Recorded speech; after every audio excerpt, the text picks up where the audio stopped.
and jump in. We have a quorum this evening of the representatives from the 2nd, 3rd, 4th, and 6th wards. That's 4 out of the 6. Hopeful that others will show up. But in the meantime, at 7:01 p.m., I will call this meeting to order. You haven't banged that hard in a while. Okay. Clear out the messages here. All of you who can, please rise for the Pledge of Allegiance. I pledge allegiance to the flag of the United States of America and to the republic for which it stands, one nation, under God, indivisible, with liberty and justice for all. Please remain standing for a moment of silence or silent prayer as you find appropriate.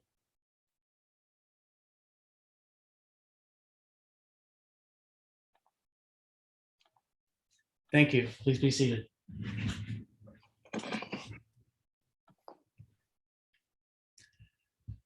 Members of the council, you have before you, and members of the public as well, an agenda.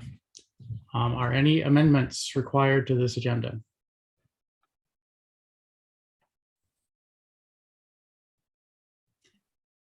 Are there any conflicts of interest that members of the council have for this agenda?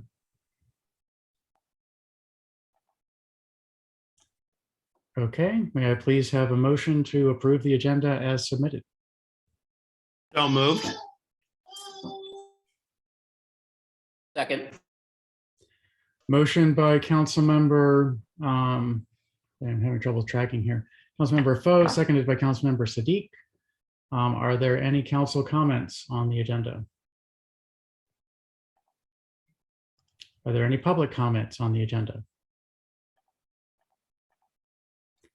Hearing none, I will do a roll call vote.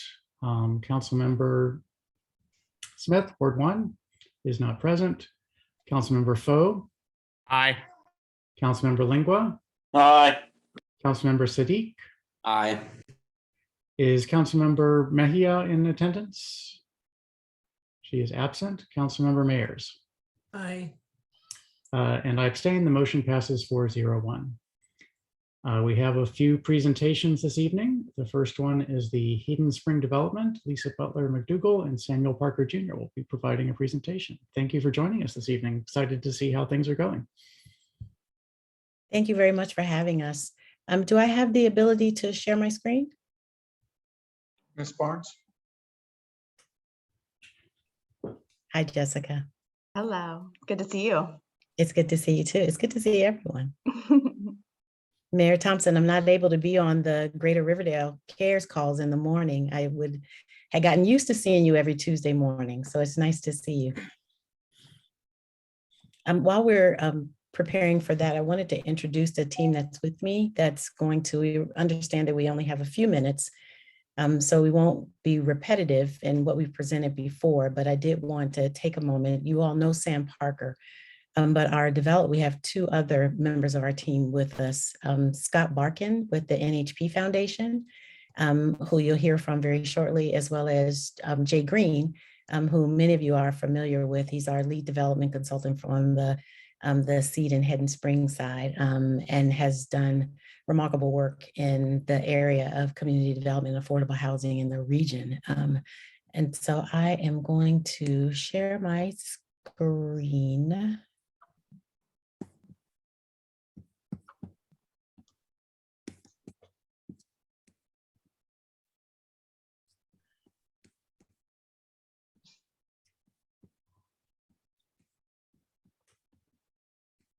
Okay, here we are. All right. Okay. I'm just going to start off. You all are familiar with Hayden Spring, of course, a unique partnership with Refreshing Spring Church, Seed, the organization founded by Refreshing Spring Church, its community development arm that's done work in the Riverdale community. Many of you are very familiar with. The development itself is a multi-generational mixed income housing development. It includes community, retail, space, recreational green space or community services with 287 units of affordable housing. Since we last met with you all, a lot has changed. Next slide. We've been selected, and we just wanted to update you on a couple of things. The two main things that we wanted to talk with you about, three main things, was to just give you an update on where we are, introduce our development partner, and then talk a little bit about the potential partnership, particularly around the areas of the culvert that are adjacent between the St. Bernard's property and that just kind of runs, as you know, all the way out to the Anacostia watershed. But in the meantime, Refreshing Head and Spring was selected as a primary project with Prince George's County Department of, actually countywide, and was one of the referring partners to the Metropolitan Washington Council of Governments for the planning grant that we received. Out of 10 projects that were chosen throughout the region, Head and Spring is only one of 2 chosen in Prince George's County. So we're pretty proud of that. We're pretty proud of the relationship and the work that we've had with the county so far, particularly in making sure that we're able to add these units to their priorities for affordable housing related to transit-oriented development. Another milestone that we've achieved since we last talked is selecting the NHP Foundation as our development partner. And so I'm going to turn it over to Scott to give you all a little bit of background in history on the NHP Foundation. And then Sam will talk more about the culvert, some of the planning, how that will be involved in the planning process. And then we'll be available to answer any questions that you have. Great. I think that's my cue, right, Lisa? It is. All right. It's nice to meet all of you. My name is Scott Barkin. I'm a Senior Vice President at the NHP Foundation. And I'm just going to briefly introduce ourselves. The NHP Foundation, we're a large nationwide, almost nationwide, I should say, nonprofit. We develop and own affordable housing around the country, minus the Pacific Northwest and California. So I just feel the need to throw that in there. But we own properties in Texas and Kansas, soon Colorado, across the South to Florida, and up the East Coast, all the way to the New Hampshire and almost Maine, but just shy of the border with Maine. So we own properties around the country. And most of those we've developed. We own now and manage about 8,500 apartments and serve, every now and then we try to count it, but it's somewhere around 15,000 residents in our buildings. We do, although we're nationwide, our headquarters are here in the DC area. We have a large office in downtown DC, and we do extensive work in Maryland. We have an office in Baltimore, right next to the train station. We own about 7,500 apartments in the state of Maryland, and we have, I believe, including Heaton Springs, 4 more in our pipeline. There are about 40 of us working at the NHP Foundation on affordable housing development. And we're frankly quite proud of the work that we get to do. And we sort of get involved at all different stages of development. Oftentimes we're involved, near the beginning, like our relationship with Heaton Springs, and help all the way through sort of visioning, planning, development, construction management, and then on into operations. We have sort of, working sort of a team's effort. I'm a developer, although I'm a developer and I've been doing this work for close to 20 years. I know a lot about a lot of things, but not in-depth knowledge. And for that, I have like a construction management team at the NHP Foundation that really sort of backs up the work that I do, asset management team that really helps sort of on the operation side, resident services, although SEED brings a lot of that to this project, we also have a robust resident services program in many of our projects. And so we bring sort of all of that expertise to our projects. We have about $500 million of development in our pipeline right now. Those are projects at all different stages. And we sort of look forward to sort of working with you all in Eden Springs on the development of this project. It's an exciting one, and one that we're honored to sort of have been selected to be the partner on. With that brief introduction, I'm happy to answer any specific questions about our organization or about the work that we're doing, specifically now. Would that be, Lisa, is there anything else you wanted me to touch on in particular? No, I think that was great. What I also like to do now is kind of turn it over to Sam to talk a little bit more about, just about our site plan hasn't changed from the last time we met. We're still, again, looking at the 287 units spread across 5 residential buildings, including 2 over 2 towns. And so again, we didn't want to go back through all of that again, because not much has changed, especially since we're getting ready to actually embark on the planning, the actual master planning process. But we did want to have a conversation with the town. And I know we've spoken individually to some of you just regarding the potential partnership and work we can do together surrounding the culvert. So I'll turn that over to Sam. Thanks, Lisa. We're all, I'm sure you're all familiar with the East Riverdale Beacon Heights sector plan. And in that plan, especially around this particular area, they call for some really significant changes when it comes to pedestrian access, some of the street configuration. And they also made some recommendations about, excuse me, about the creating a better pedestrian pathway and better usage for the culvert that is immediately adjacent to our property down towards the end, but also allows for access to the development of the commercial area and of course to the Purple Line. As Lisa, but the recommendations, needless to say, are ambitious. And so the question comes down to, community was looking for something like that. How do you make that happen? With our development plan, it offers an opportunity to really address that, not just a vision, but to see if there are portions of that that can really be implemented at the same time that we're doing our development. We also recognize that this is an important piece for the town of Riverdale Park and its ultimate use for that commercial area and also the movement around the Purple Line station. So we also have some significant issues. This site is on a very hilly piece of property. There's going to be some significant stormwater management issues.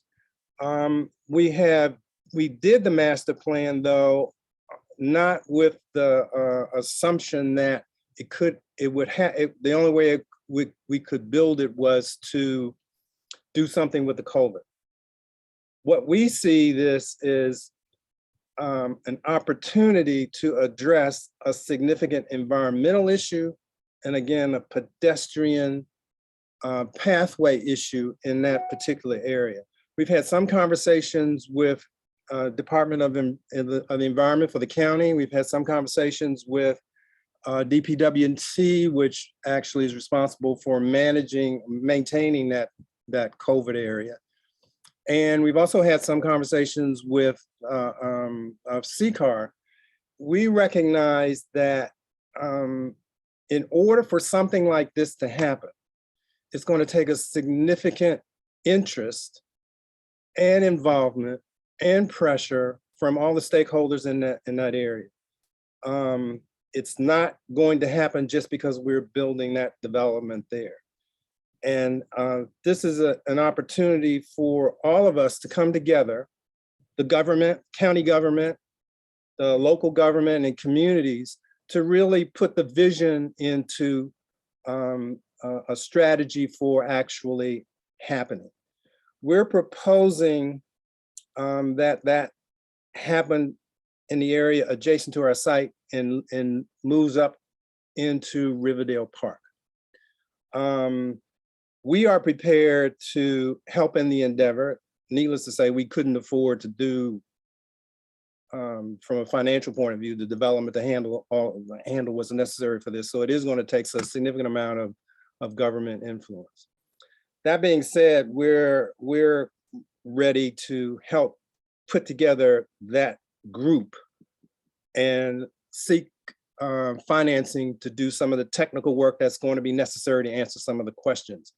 This is not going to be an easy process. It's not going to be a short process, but I think we are at a point where we should get started on at least the organizational piece. There's a second piece of this that I wanted to bring to the table, and that was also in the sector plan. How then does the church use its property? Our master plan, because we don't have access to the church property and direct access through their property directly to the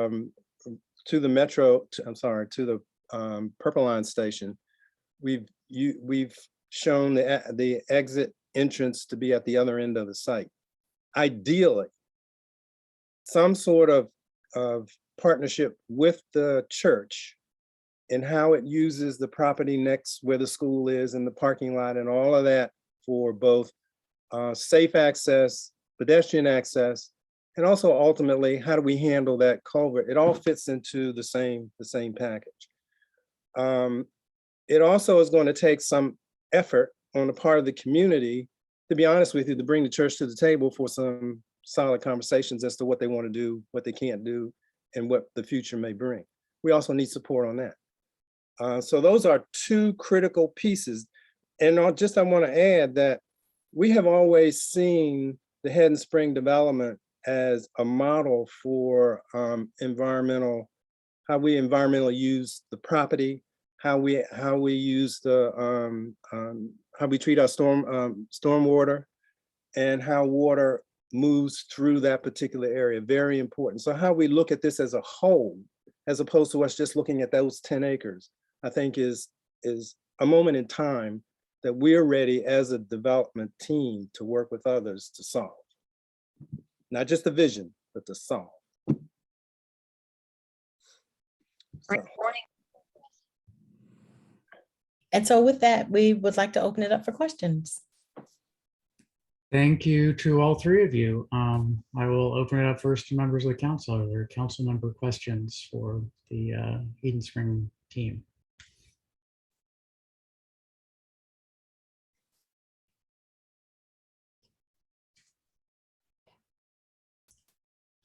Councilmember Lingua.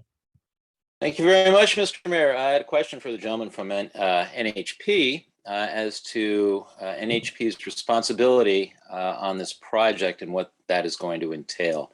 So if you get a little more in depth than what he gave during the presentation. Sure. So the NHP Foundation will sort of be the primarily responsible for moving the project through the development process.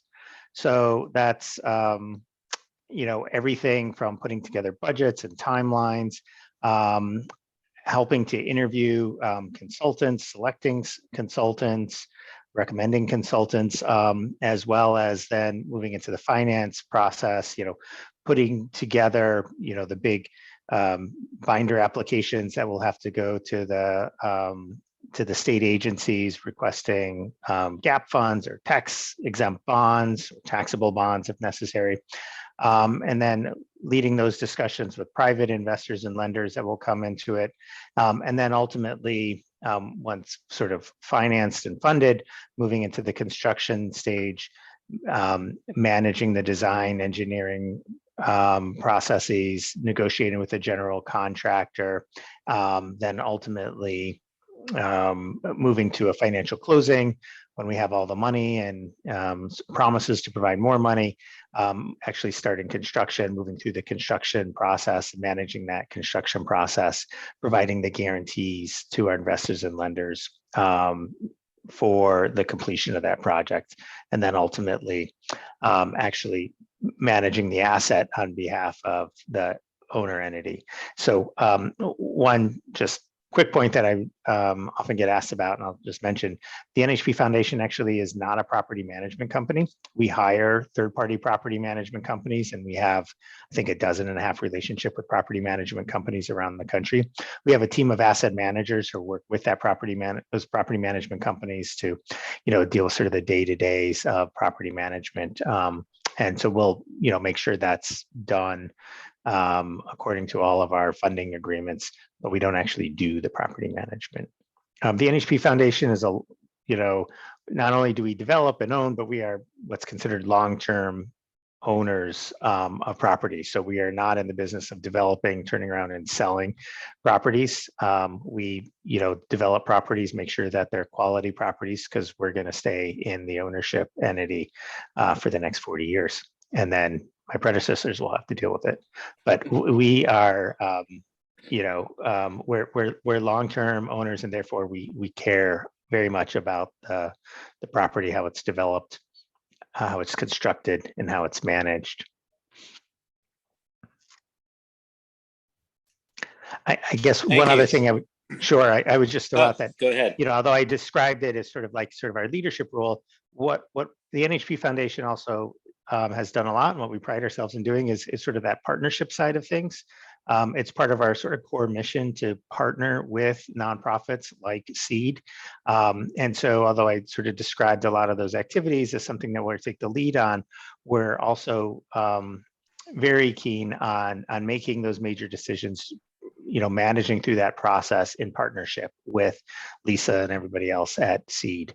We'll play, a sort of a guiding role because, we care a lot, but also we do that in partnership with Seed in this case, and the nonprofits around the country.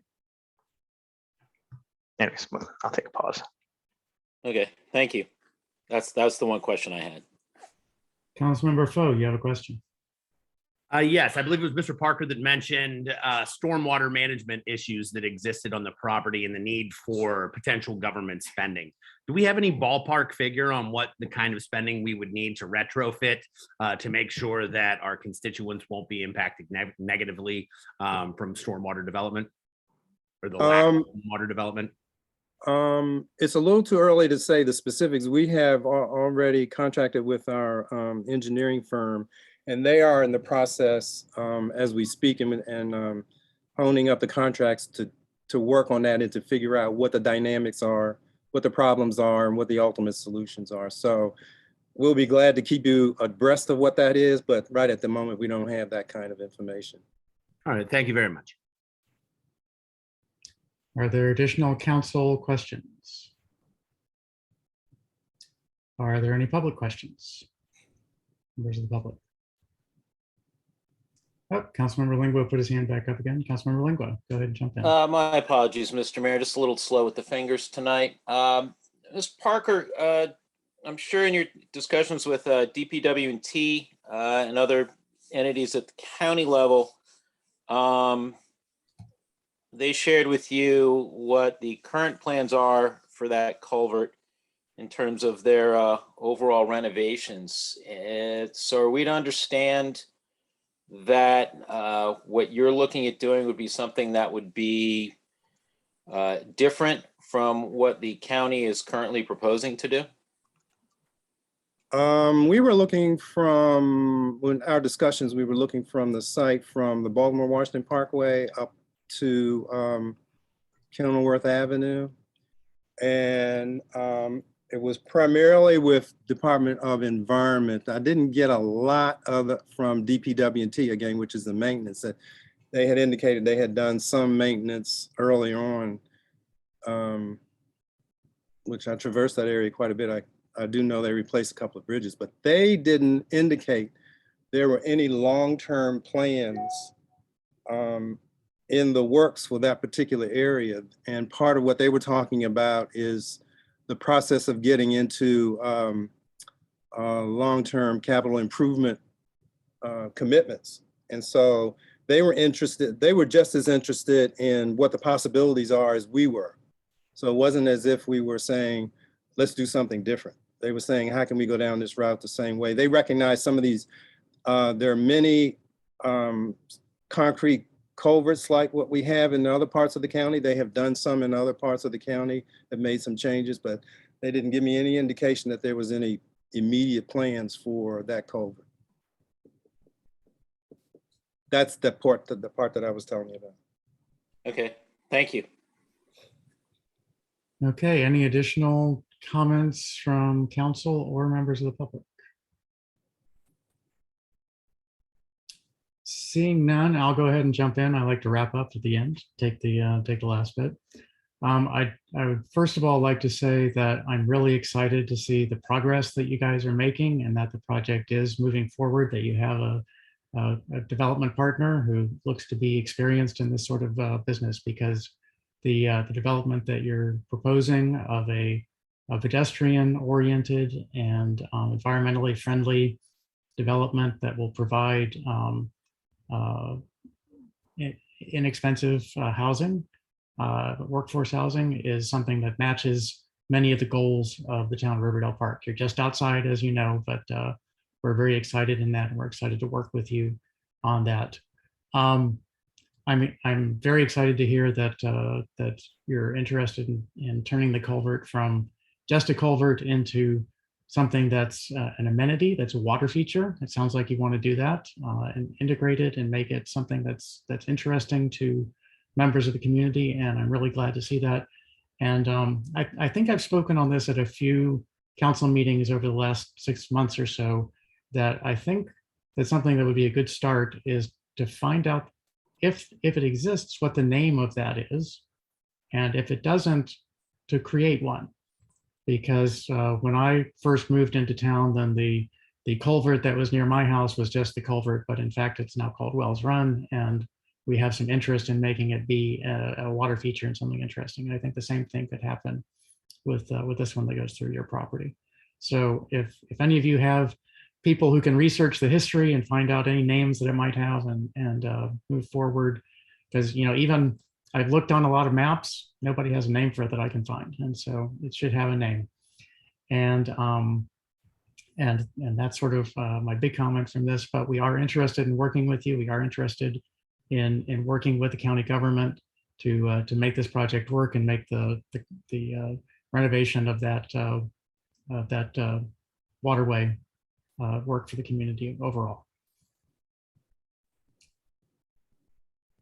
And as I said, I'm very glad to see that NHP is involved and that we have you have a development partner and things are moving forward, and hope to stay in good touch over the months ahead. Awesome. Thank you. Thank you very much for your time and for your comments. Of course. And as I said, hope to see you again, maybe in 6 months or 9 months or a year or something. Then we'd love to hear back as you're making progress.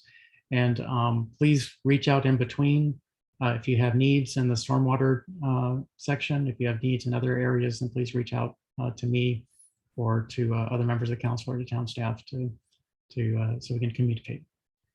Thank you very much. Thank We you. will. Thank you for being here. Thank you. Okay, that was fantastic to see that update. The next presentation we have is something that I asked for in response to last month's, the May shootings in Uvalde, Texas. And I asked if the police department could sort of talk to us about their preparedness for that situation like that and similar situations. And so our next presenter is Acting Chief of Police Rosa Glicksons on that exact topic. Thank you. Good evening, everybody. In the wake of the tragedy that unfolded in Uvalde, Texas, and as well as others that have recently occurred, we thought it would be a good idea to go over some of the training and equipment that the police department undergoes in reference to active shooter situations. Also, with the proximity of Riverdale Elementary and College Park Academy, we want to assure residents that the police department stands ready if, God forbid, anything were to happen here or in the near vicinity. The Columbine school tragedy in April of 1999 changed the way law enforcement trained and prepared to respond to mass casualty and active shooter incidents. Those changes have continued to evolve over the years following other incidents that have occurred both locally and internationally. These tragedies remind us that we must always be prepared to respond to or react to a mass casualty incident at a moment's notice. At Riverdale Park PD, we practice and train for these types of scenarios. However, the reality is that these types of tragedies can occur anywhere and at any time. The next slide, we're going to talk about some of the equipment that we have, starting with the ballistic shields. Each squad, we have 4 squads. Each squad is equipped with a patrol rifle, or I'm sorry, a patrol shield. We do have 2 rifle rated shields that remain at the station in case we need to just have quick access to the school. Officers are equipped, not all of them, but some of them are equipped with ballistic helmets. They are all equipped with combat medical kits and tourniquets. We have deployed the tourniquets several times. Every patrol officer also carries a patrol rifle. As far as less lethal, we have a tasers. Everyone is equipped with a taser, pepper spray, and an aspeton. We also have breaching tools in case we encounter a locked school, classroom door or anything like that. The next slide will go over the training. April of 2021, every member of the department participated in an active shooter training scenario using force-on-force ammunitions. This type of training is also received by all officers in annual in-service training. Officers qualify with their handguns and rifles biannually, which is more than is required by the Maryland Police Training Commission. We will be conducting additional training across the street here at the elementary school in July and in August. And that's going to be the same type of active shooter style training. All officers are trained when a critical incident occurs, immediate and decisive action is required to minimize the loss of life. The next couple of slides just show the guys at the range doing some training. And there you go, Jess.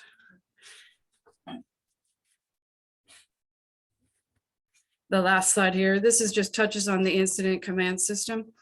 Our PPD officers have been trained in the incident command system and they are familiar with the procedures that are to be followed.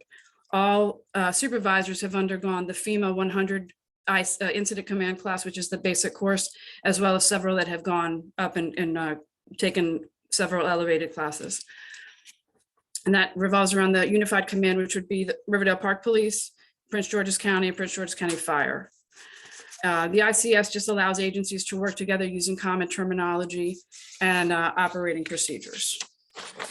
And let's see, this is it. Lastly, I think that was it, right? Thank you. The PD would like to thank the mayor and council for being supportive in funding the training and equipment budget, allowing for a well-trained and well-equipped police department. So thank you. Thank you, Acting Chief Quixon. So, Town Manager Lestitian, did you have a comment? Yes. Rosa, can you touch on incident command and how it relates to an active shooter situation? In an active shooter situation, does the department wait for incident command to be established, or No. do they go in? The department will go in and act. Incident command will be, I'm not going to say it, it's not an afterthought, but incident command will be established, especially if this is truly an active situation where the threat needs to be eliminated, will be an afterthought. It will be after it has been eliminated and we're talking about reunification and we're talking about, triaging and that kind of stuff. Okay, thank you for clarifying that.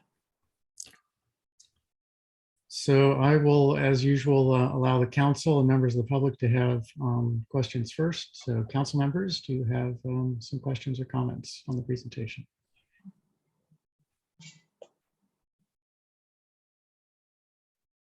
Councilmember Lingua. Thank you very much, Mr. Mayor. Thank you, Acting Chief Quixon. I just had one question on the training part, because when I'm hearing that there seems to be officers that are at different, I don't want to say stages of training on some items, but as you had mentioned, some have taken more advanced courses than others. Is there an effort to have a greater consistency on courses taken throughout the department? Yes, absolutely. And FEMA does actually make it pretty simple. They're typically done online, and they're done in sometimes a couple hour blocks. So it's pretty simple. So we are working towards getting officers trained in higher levels as well. And not just with FEMA, but throughout the county, with the county police as well.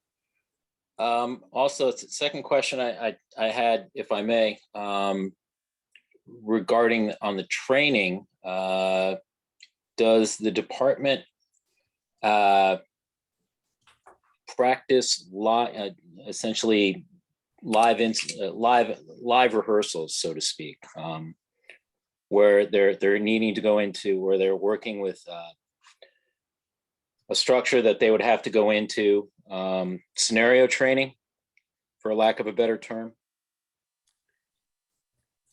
Yeah, I think I'm understanding your question. We have done that. We did that. We've done it a couple of times last year. We will be doing it again this year. I'm sorry, in this month, and as well as in August, we'll be training across the street inside the school. Okay. And Rosa, can you explain what simunitions are? Sure. I'm sorry. Simunitions are, it's basically, it's a conversion kit that is in our handguns and in the rifles, where we actually shoot projectiles out of them. They're just paint, but it is as close as you can get as actually firing your weapon at anybody. Okay. Okay, thank you. You're welcome. Are there, Councilmember Foe, I see your hand up. Please speak. I just want to say thank you to Acting Chief Gwixons, Captain Turner, and Lieutenant Slattery for being here tonight. RPPD has always been responsive in my 5 years in council to anything that we have ever asked for. And I just want to make it abundantly clear, if there is a training or equipment that you think you need, please do not hesitate to ask. Thank you very much. This is has become a plague of our society. The fact that you were here so quickly responding to us is remarkable. And I want to continue this dialogue to ensure that if anything like this ever happens, because apparently, or not apparently, we've had shooting incidents over the last year, over the last week in this town. And I just want to make sure that our police have what it is that they need to be able to respond effectively. So Thank you very much. Thank you, Councilmember Foe. Any additional council comments or questions? Any members of the public have comments or questions? And Mr. Mayor, before we get into your questions, if I could make a comment or two, I want to echo what Councilmember Foe had said in terms of the dynamic that we're seeing in the community. It was not that long ago that we had the shooting at the Wells Fargo out in the parking lot. And then a shooting this past weekend. We've unfortunately experienced a number of homicides. And police work has changed drastically over the years. And it's for those that follow our status and information reports that we put out every 2 weeks, you see just how many firearms the Riverdale Park Police Department takes off the streets. It was just about 6 weeks ago, maybe now, that an AR-15 rifle was removed from the streets. But not a month goes by that our officers are not removing illegal firearms or illegal possession of firearms from individuals either residing in our town or traveling through our town. And we ask so much more of law enforcement in 2022. There was a day when tactical teams and SWAT teams who were the only officers who received that advanced training to respond to these active shooter situations. But now the sad reality is that every police officer is called upon to respond to these and to have the gear and the training to be able to do that.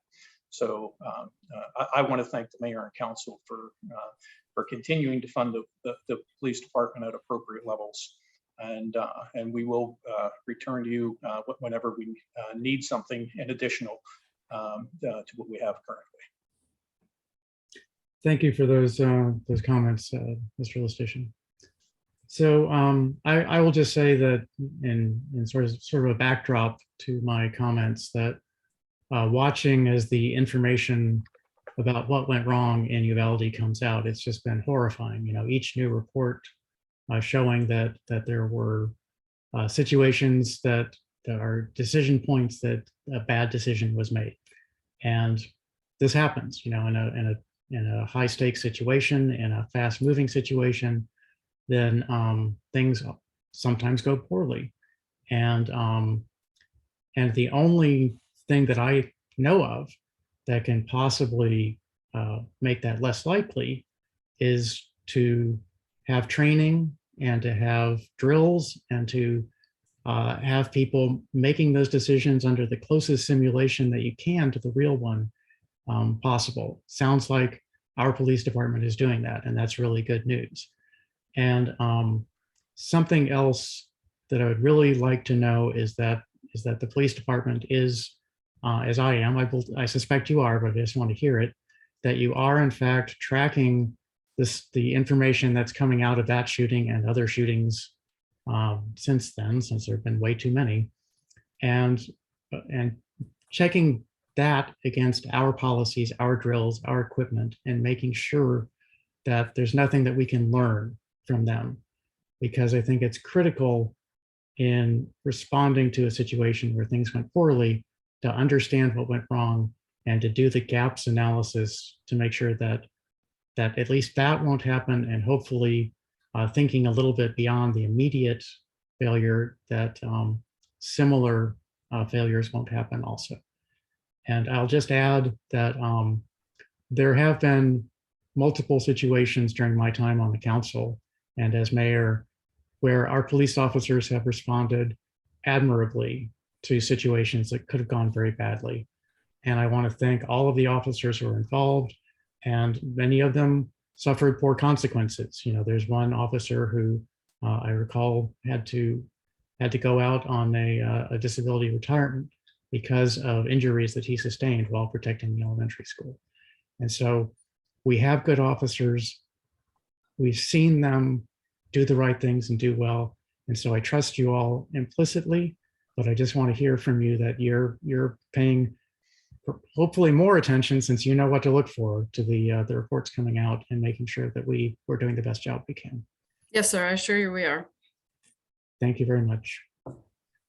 I appreciate your assurance. I appreciate the risks that your officers take every day on the roads, in the streets, and thank you for this presentation so that we know what you're up to. Appreciate it. Thank you. Okay, are there any additional questions or comments? Councilmember Lingua. Thank you very much, Mr. Mayor. In those comments, you just, something came up that I would like to pose to Acting Chief Gwixon. When I was thinking about that event that you were talking about, and on the response on that, it was a noble effort, and it was a challenge for the officer for those during those minutes for when backup could come. And it got me thinking about our mutual aid agreement with surrounding municipalities and how that relates to the training they're doing for active shooter preparedness, and is what their training and how they're approaching training similar to what the town of Riverdale Park's training is? And are each of these departments aware of what each other department is trained in, and are familiar with their approaches towards such an event? Yes, we not only train together often, but we also, it's sort of a universal type of training, and we all have the same where we're getting the training from. And essentially most of it's coming from within the county. And it's all very relatively uniform. So yes, and we've trained with Hyattsville City, we've done some training with Bladensburg. So we do try to work together because those are the people that are coming to help us. So we all need to be on the same page. Okay, thank you. Thank you for that question, Councilman. Okay, unless there are any other questions, thank you again, Acting Chief Whitson, and we will move on to move on the agenda to my report. I will start my report by wishing everyone a happy new fiscal year. The fiscal year clicked over on July 1st. We have many exciting new programs, exciting new projects that we're starting up on this fiscal year, and I want to wish everyone happy new fiscal year. And I understand that the finance staff certainly are still closing out the old fiscal year, and so aren't quite popping the champagne corks yet. But it's a good time. It's a good time of the fiscal year. I'm going to touch on a few unpleasant subjects next in my report. One of them was the flood that occurred about a week ago in town. We again had, a torrential downpour upstream of us on Wells Run, crossing over the town, many inches of rainfall in the course of only a few hours. It was a lot less than we had in September of 2020, but it was still a lot of rain, and there was still a lot of flooding and a lot of damage. And I was out of town when the actual flooding occurred. I want to thank Councilmember Lingua, who I heard from multiple people was biking all over town, checking in on people, making sure that everything was going okay. Thank you to him. And I got back in town that evening and met Town Manager Listician on Monday morning of the 4th to inspect several of the other sites and talk to residents and find out what had happened. And several things bad happened, but it was better. And there was more than just that there was a little bit less rain. Several people had invested in waterproofing their houses, and that seemed to help. And there were also at least apparently some slightly better performance of the county stormwater management systems. So we'll be discussing our response to that later in the meeting, but there are a lot of residents who expressed that they were unhappy with the pace of the county's stormwater management. They were unhappy with the performance. And so speaking to them, I realized that we really needed to take a formal position and formally ask the county. We've had them come out and give us presentations. We need to formally bring this up with them as a town, as a council, and say, this is what we expect of you. This is what we would like. And this is the structure we'd like to set up to make sure that you're making progress towards those goals. So that will come in under new business. So be happy to discuss it more there. As was touched on in the discussion of the active shooter response, there have been two significant incidents of violence just over the last month. On June 18th, there was another homicide in town. I have to say that homicides in town used to be a once every several years. And then we had two last year, and now we have had one so far this calendar year. And and then of course everyone has probably heard about the July 8th, just last week, the shootout at the fast food restaurant. And this is not good. This is not the direction we want to see things going. This is not who we want to be as a community. But I feel that unfortunately we are caught up in a societal cycle of violence, and it doesn't seem to be getting better. Town Manager Listician discussed the number of guns that are on the street now that the police are picking up and finding illegal guns. And I feel that some of the actions that have been taken, recent Supreme Court ruling, and the action of Governor Hogan since then, is just going to have more people carrying guns. It's going to be more violence. And so we have to address this both with police and with political action, I think, in the future, if we want to address this violence. And it is not just creating new laws and putting more people in jail. It also involves creating more economic opportunities for people so that they feel that they have something that they can do other than shoot other people. So I hope that we can all focus on this in the months and years ahead, because it's a long slog. It's not going to be fast, but we need to turn this around. We need to change the direction of violence in our community and get moving on it. I will try to be relatively short on my the main topic I've discussed recently, COVID.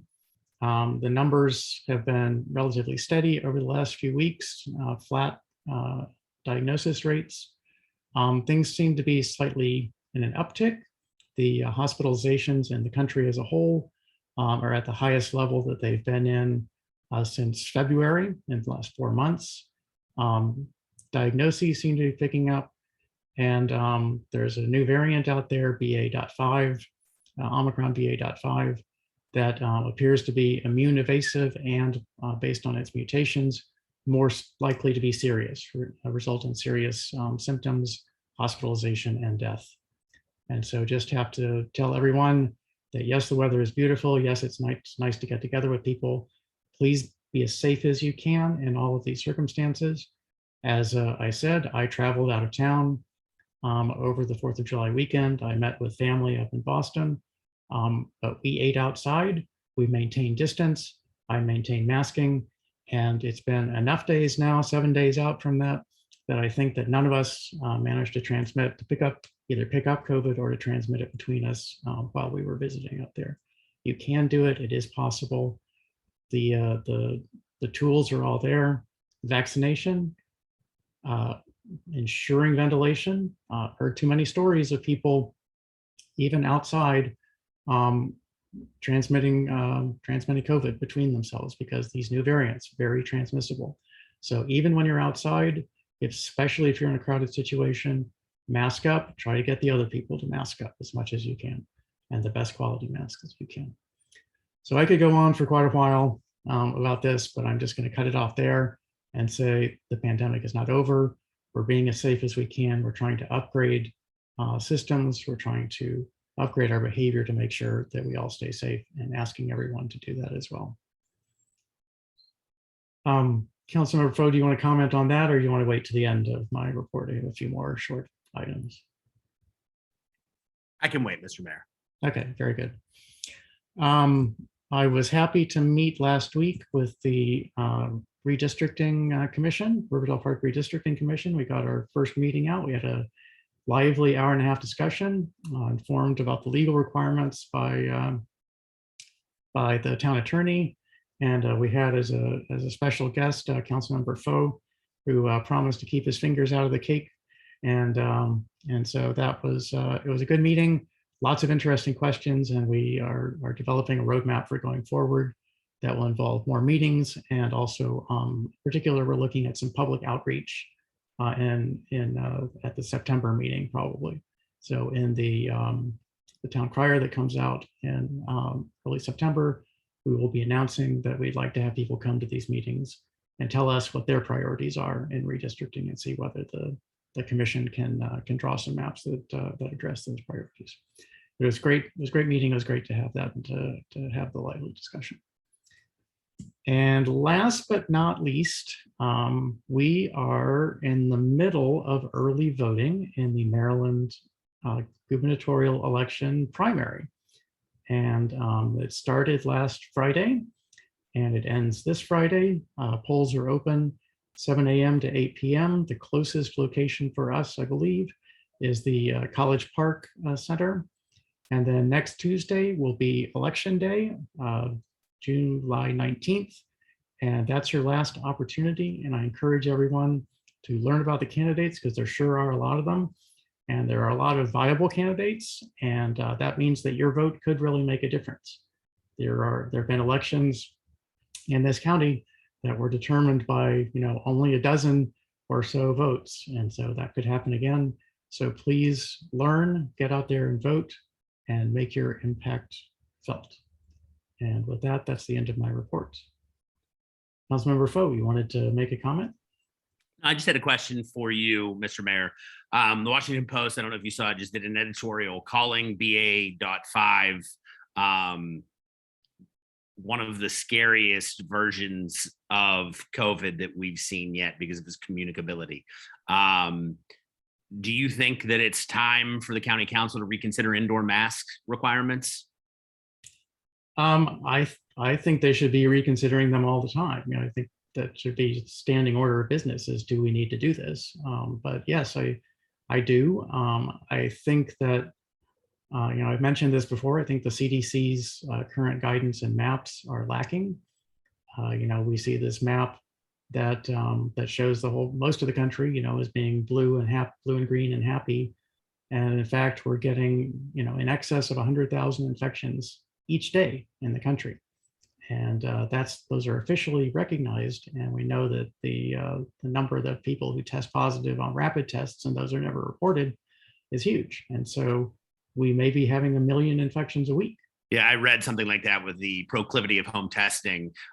Testing numbers appear better than they actually are, but when water samples are taken, it indicates a much more dire case across this country than is actually being communicated to the public. And I wonder, and this is for a different meeting, I just wonder if we should communicate our beliefs to the county council as a council in support of indoor mask mandates or any other precautionary measures that we could return to.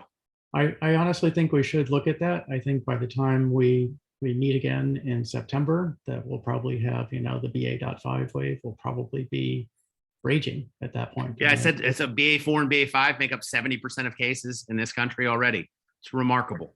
Right, and as you said, you know, BA5 is one of the most transmissible viruses that's out there, and as I said, the mutations indicate that it's going to be serious, not just in terms of communicability, but also in its impact on people.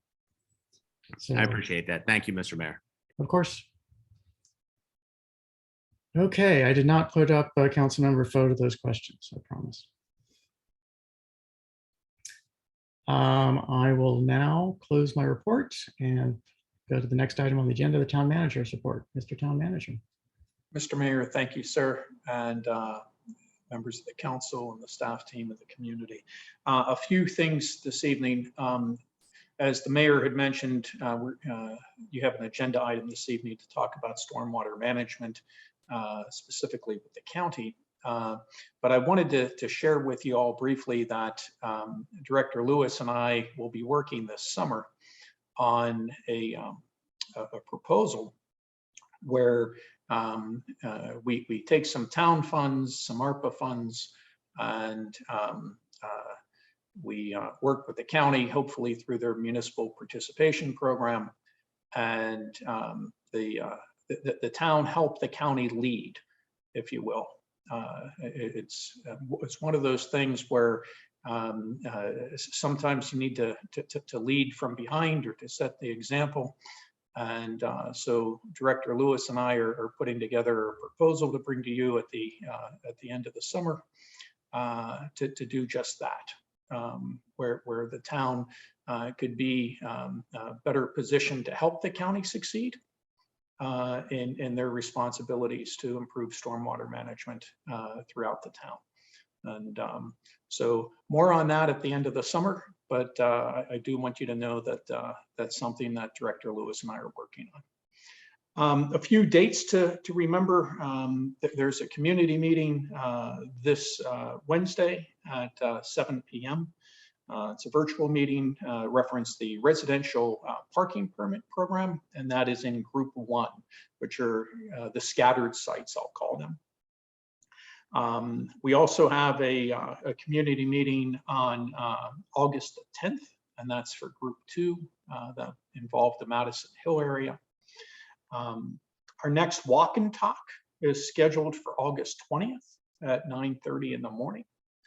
And the next mayor and council meeting is August 29th And that, depending on legislative action this evening, would have a start time of 7:30. We are busy on the staff team side this summer, focused on projects and getting more projects complete and geared up. So we most likely will be asking the mayor for a special legislative meeting on the 29th as well. We hope to come to you that night with recommendations for various contracts. And with that, I would say we wish the mayor and council from the staff team a well-deserved summer recess and break. And it's important to note that that's a break from meetings and not, it's really not a break. And but we do appreciate your leadership and how you help the staff. So greatly appreciate it. Yes, that break is a time just to get sort of organized for the year that starts in September. So agreed that there's still a lot of work to do. Still. I mean, I'm not allowed to just stop. I can't just ignore my constituents in that time period. Nope, definitely not. Definitely All not. right.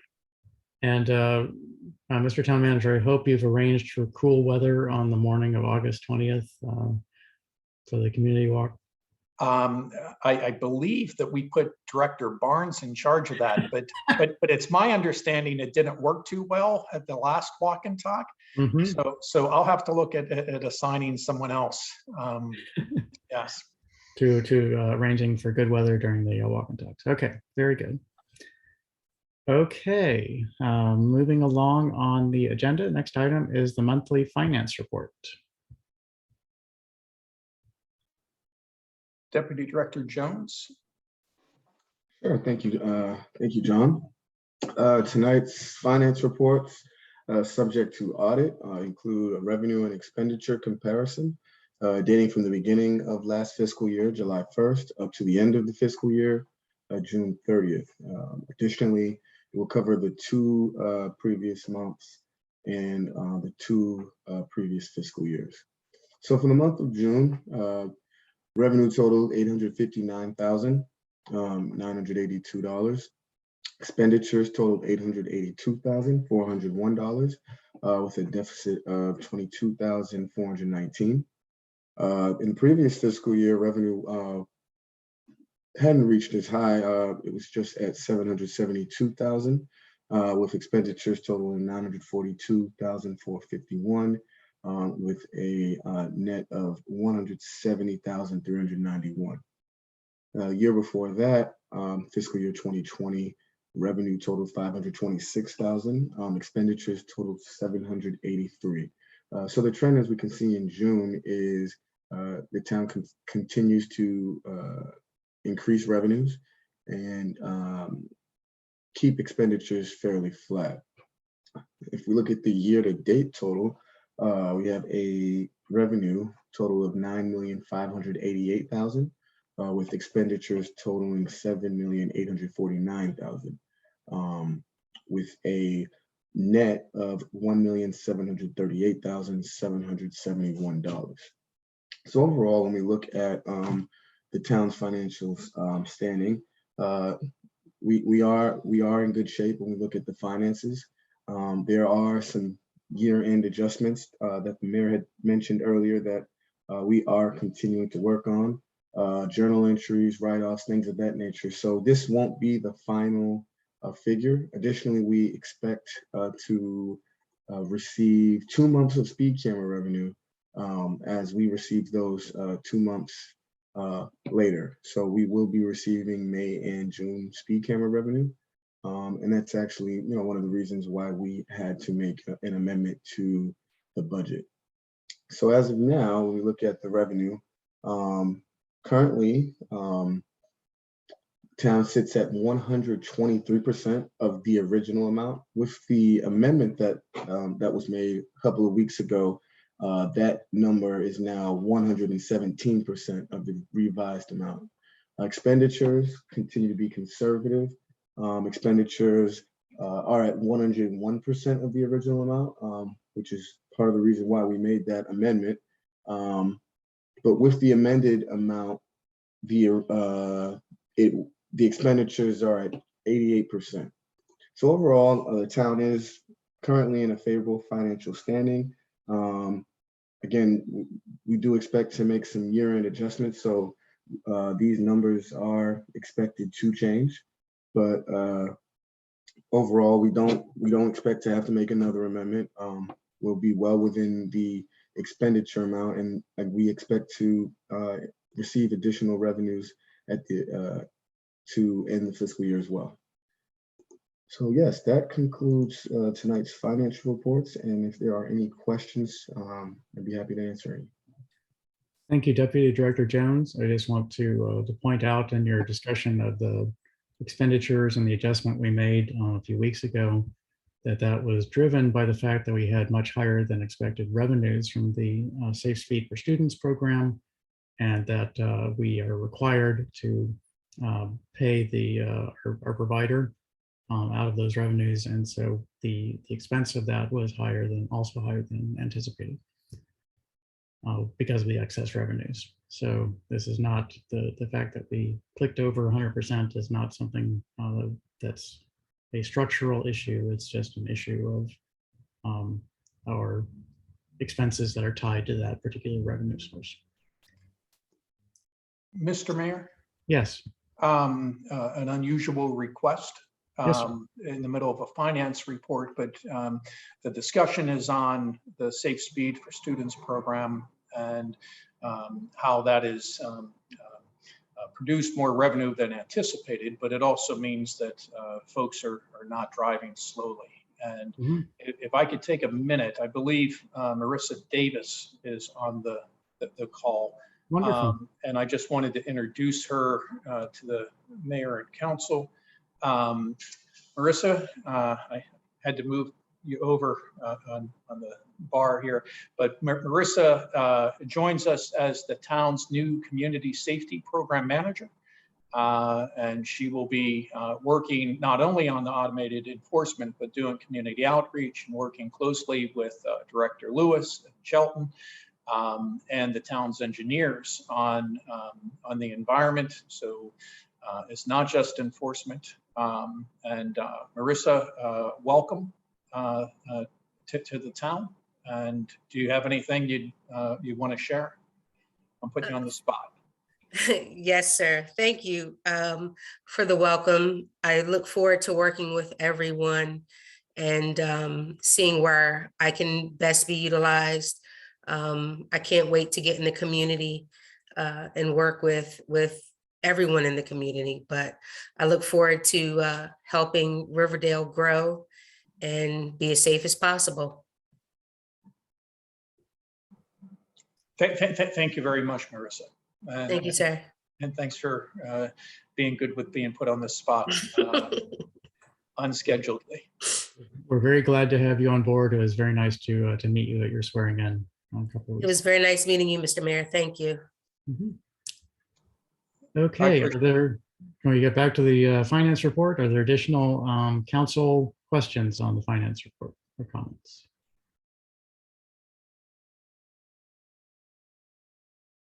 Councilmember Lingua. Thank you very much, Mr. Mayor. Question for Mr. Jones regarding the overall, what you're seeing right now, and I'm sure you'll probably have a more accurate picture in a couple months, but are you seeing where you're outside of a couple outliers?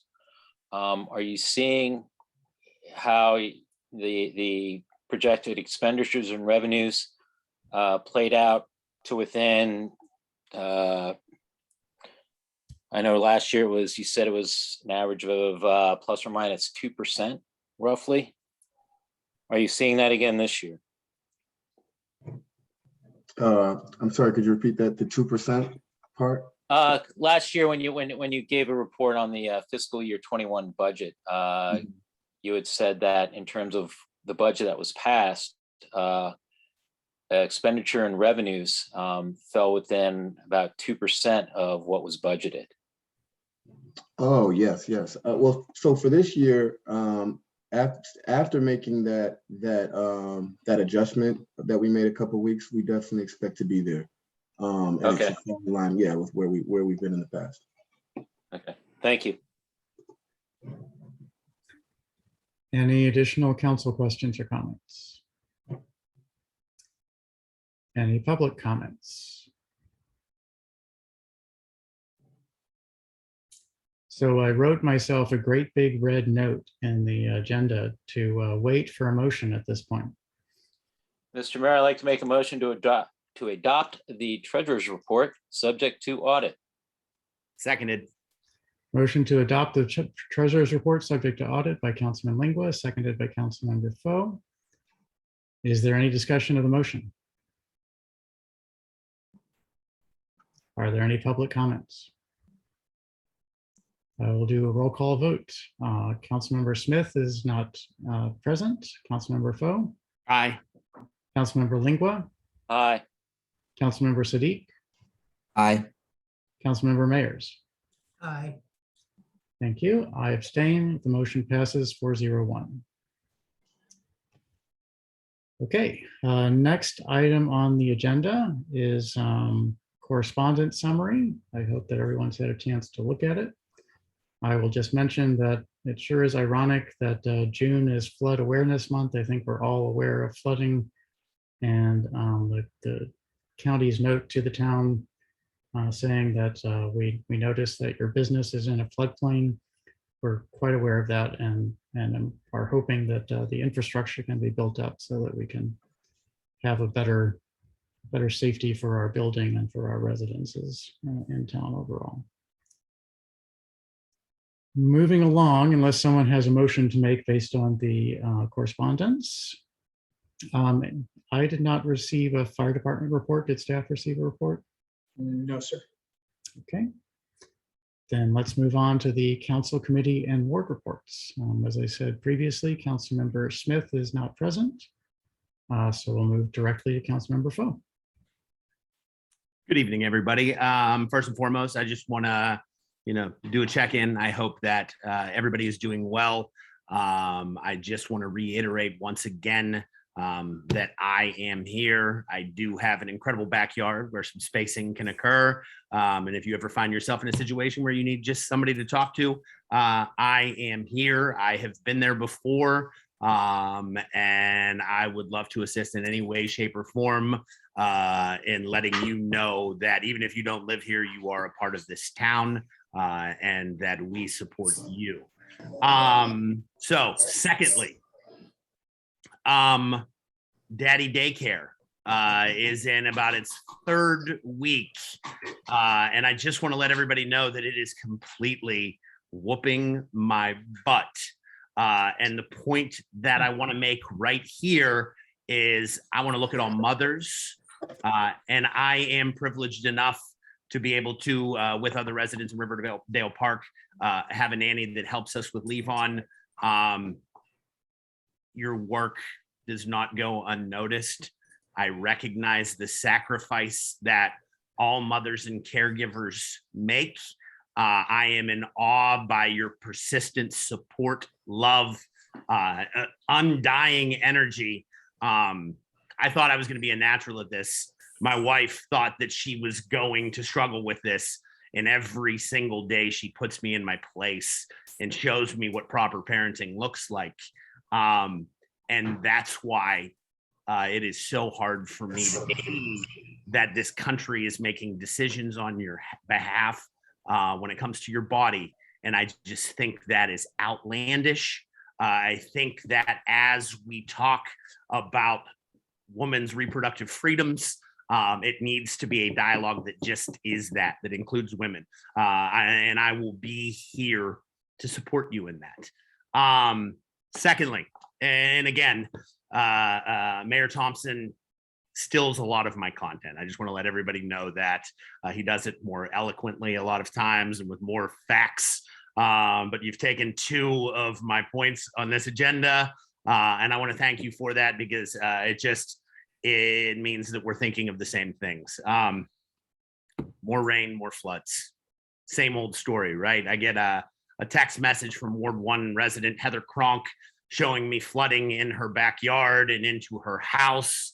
I text the mayor, I text the town manager anytime I hear of any rain event that is going to happen to our community.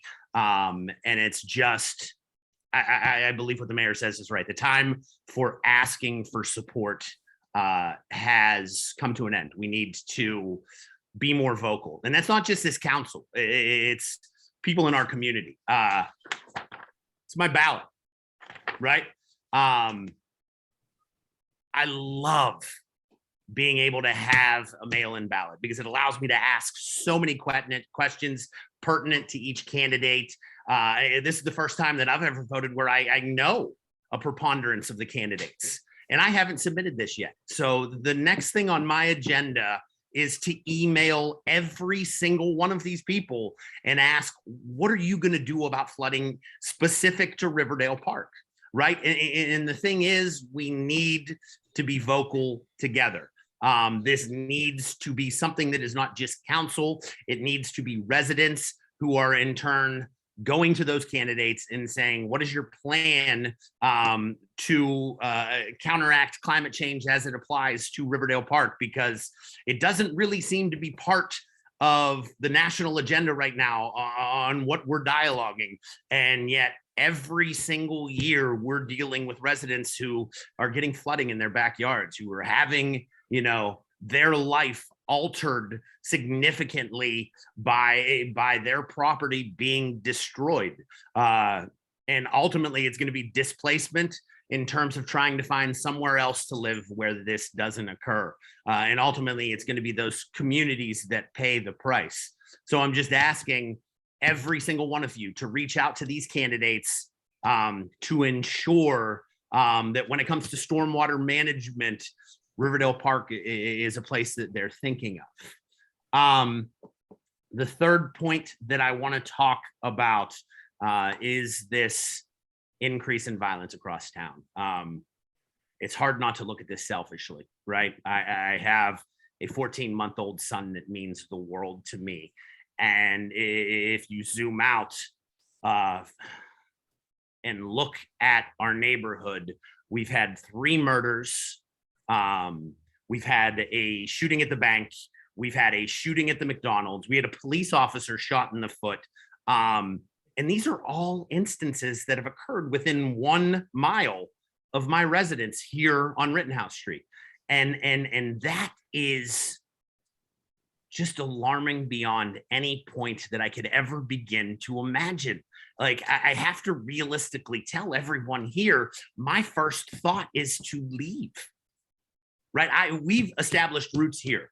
The idea of being, you know, in the National Capital area, having an actual backyard, the diversity that we're surrounded by, the probability of raising our son bilingual, these are things that excite us so much about living in Riverdale Park. But 3 people were killed within a mile of my home, within a half a mile of an elementary school. Our first walk-in talk, we specified that area, East Riverdale Park, across the river, areas that need investment. And what I'm calling on is our community as we enter into this dialogue in redistricting, right? Ward 1, Ward 2, Ward 3, Ward 4, Ward 5. Like, we need to get away from that perspective. I recognize that for elections purposes that we need to have that. What we need to do is focus all of our attention on where these incidents are occurring and talk about tangible solutions. I've been pushing this idea with my wife, the hashtag RP, OU with a capital RP, getting us to focus holistically on what it is that we can do in this town to generate safety for the masses. I'm not going to stop talking about this. 3 people murdered within a mile of my home in Ward 2. How many people in Riverdale Park have actually no idea that this occurred or occurs, right? A shooting at a McDonald's in broad daylight, a robbery in a bank on a Sunday, a robbery at a bank, an attempted murder on a Sunday afternoon. This is scary as hell. And we need to be more aware and talking about it. I focused so much of my energy on Ward 2 and how can I create a nice little park here, or who could and ideologically, I love what that is. But ultimately, we need to look at those residents that are most in harm's way. And honestly, if we don't continue to invest in those areas, I feel like we failed. I feel like what we have done is started to make drastic investments, over $500,000 where these incidents have occurred, to increase lighting, to ensure safety, access to walkways that allow these people to live a more normal life that does not, they're not surrounded by violence. It's just sad, and it scares me. And I'm so disgusted with the direction of our country right now. I forwarded an article to the town manager from the Baltimore Banner that talked about the impact of the Supreme Court's decision in the New York case that helped elicit a reduction of rules pertaining to concealed carry permits. In Maryland, it's called wear and carry, and they only issued 6,000 reports. There are 6,000 wear and carries last year. That number is going to drastically increase. Here we are in one area having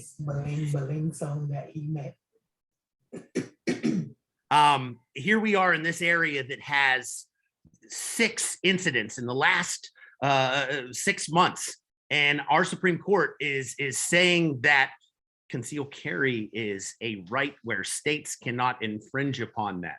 I'm asking staff and council to pay attention to every state that attempts to create legislation to circumvent this horrific ruling, because I want to be a part of either advocating for strict enforcement, or I even want to be a local municipality that actually takes action and passes legislation to whatever ability that we have. I apologize that I get a little emotional, but this is a difficult place to be right now. I'm fearful. I'm fearful for women in our country. I'm fearful of gun violence in our country. And I don't know what the solutions are, but I can promise you that I'm going to be paying attention to it.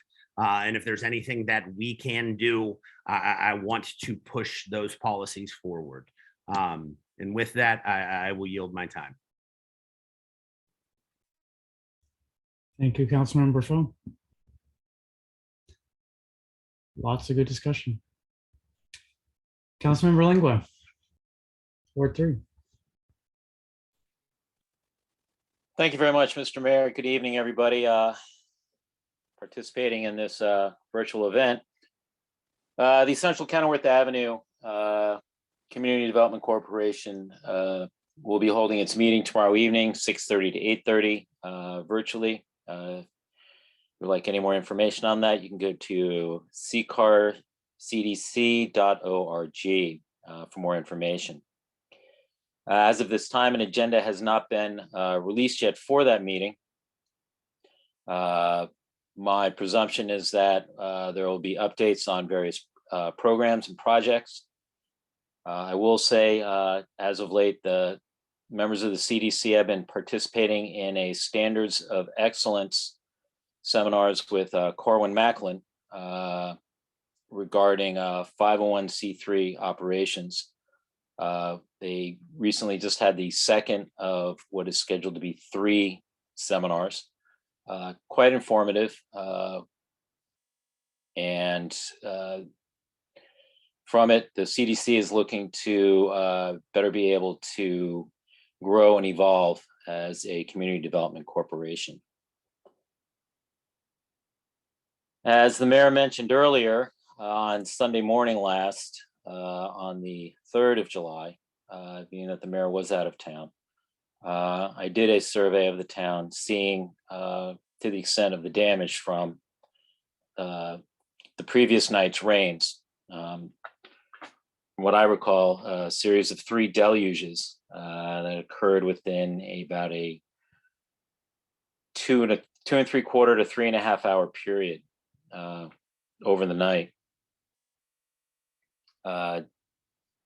As what other members have brought up, I was seeing similar things. Folks who, after the storms in September 2020, went out and made renovations to their basements and updated some equipment that they have in their bases and ceilings, tended to fare well.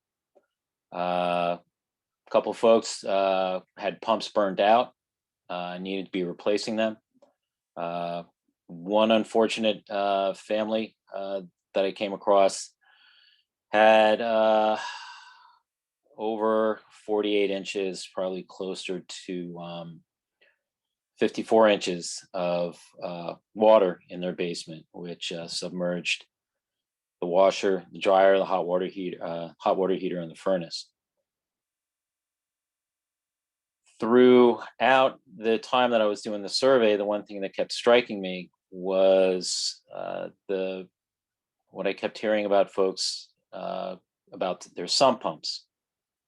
And it got me to thinking about what is it that the town can do on the front end, similar to programs that we have now with exterior structures, with fence removal and other things, to be able to assist residents with replacing their sump pumps with a newer model, with probably a larger model that might just be a little bit out of their budget, but with some assistance by the town on a program similar to other programs that we have that provide assistance. It may be something that we can help folks better prepare for these events.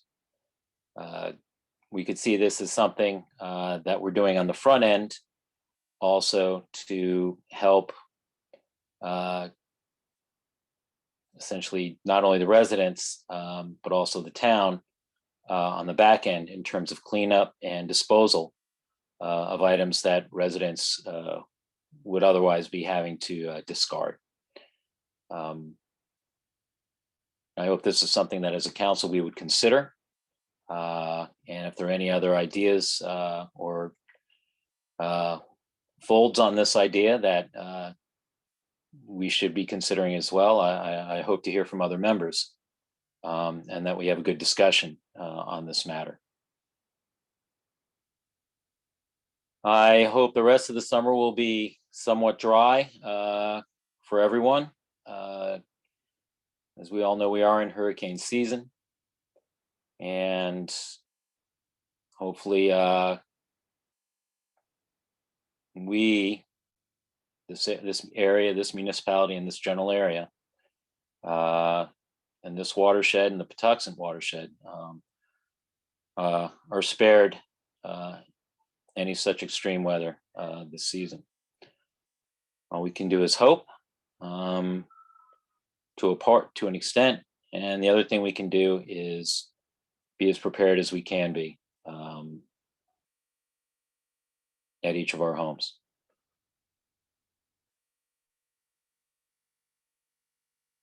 I can't really say any more about BA5 other than what the mayor has said this evening, but it is real and it is serious. And I do hope, and to echo the mayor, I do hope folks do take it seriously. This is still a novel virus. Even after 2 years, this is still a novel virus. And the fact that we as a nation have been able to pivot so quickly to address it is fortunate, but by no means, even though that some folks are seeing a semblance of life prior to the pandemic, however similar that may be, by no means are we as a nation out of the woods. With that, I will conclude my report. Thank you. Thank you, Councilmember Lingua. I have some comments on things you saw during the flood, but I think we can hold on to that till we get to that item under legislative section. Councilmember Siddiq. Hello, regarding the sump pump issue, 54 inches in the basement. I don't know if any sump pump ever made that's gonna beat that. This is more of a landscaping issue, and I think landscaping is even a better solution because it directs the water where it needs to be, which isn't in your basement. So if we want to talk about a incentive to improve your landscaping to redirect water away from the house, I think that'd be a much better use of funds. I'm back after a fairly long vacation in Spain and Portugal, which had astronomically higher COVID rates than we do have here. But I just tested negative when I got home, and so I'm happy with that. Spent most of my time, of course, outdoors walking various paths through the countryside. And that concludes my report. Thank you for your report. The air travel to and from Europe is the scariest piece of it. You know, so you can stay outside while you're there, but you're stuck in that little tin can for hours on end on the way there and the way back. The expectation is they're doing tremendous air transfer in the plane. It's essentially outdoors, which is why we haven't seen super spreader events on airplanes. There's a new study on that. We can discuss that offline. I will not dig into the airplane aspect, but read a new one a couple of days ago. Not as good as you would hope, but better than you would think. So anyway, Councilmember Mejia, I still don't see her here, so we'll move on to Councilmember Mayers. Good evening, Mayor and Council. I don't have a ward report at this time. Thank you very much. Appreciate that you are here this evening, and we can move on the agenda then. So next item on the agenda are public comments on non-agenda items and consent agenda items. Scanning the list, I don't see any members of the public, I think, but just in case, are there any public comments? Okay, let's move on to the consent agenda. There are two items on the consent agenda.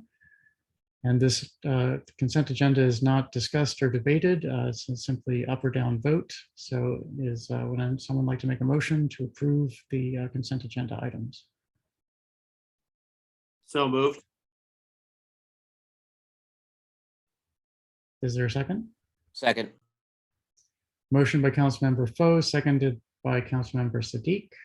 I'll do a roll call vote. Councilmember Smith is absent. Councilmember Foe. Aye. Councilmember Lingua. Aye. Councilmember Siddiq. Aye. Councilmember Mejia is absent. Councilmember Mayers. Aye. And I abstain. The motion passes 4-0-1. Moving on to the single legislative action item is a motion to change the start time of the mayor and council meeting to 7:30 p.m. beginning at the August 29th, 2022 work session. May I please have such a motion? So moved. Second. Motion by Councilmember Foe, seconded by Councilmember Mayers. Is there discussion?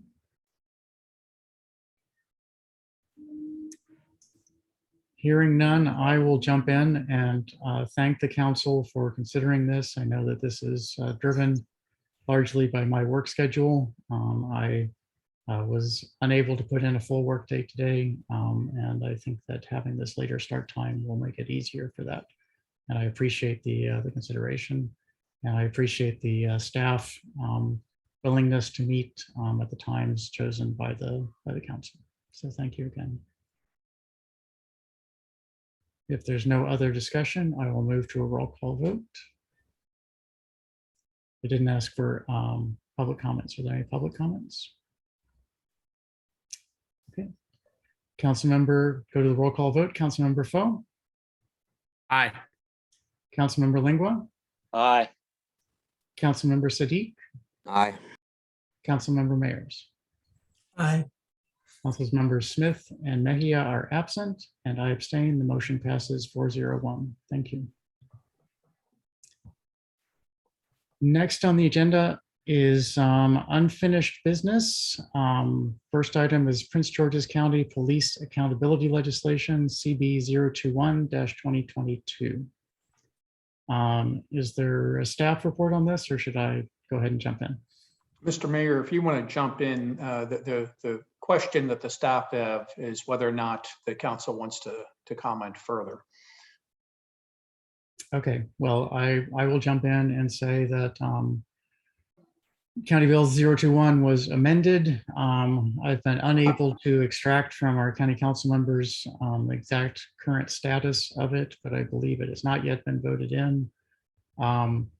Many of our comments were at least somewhat addressed in the legislation.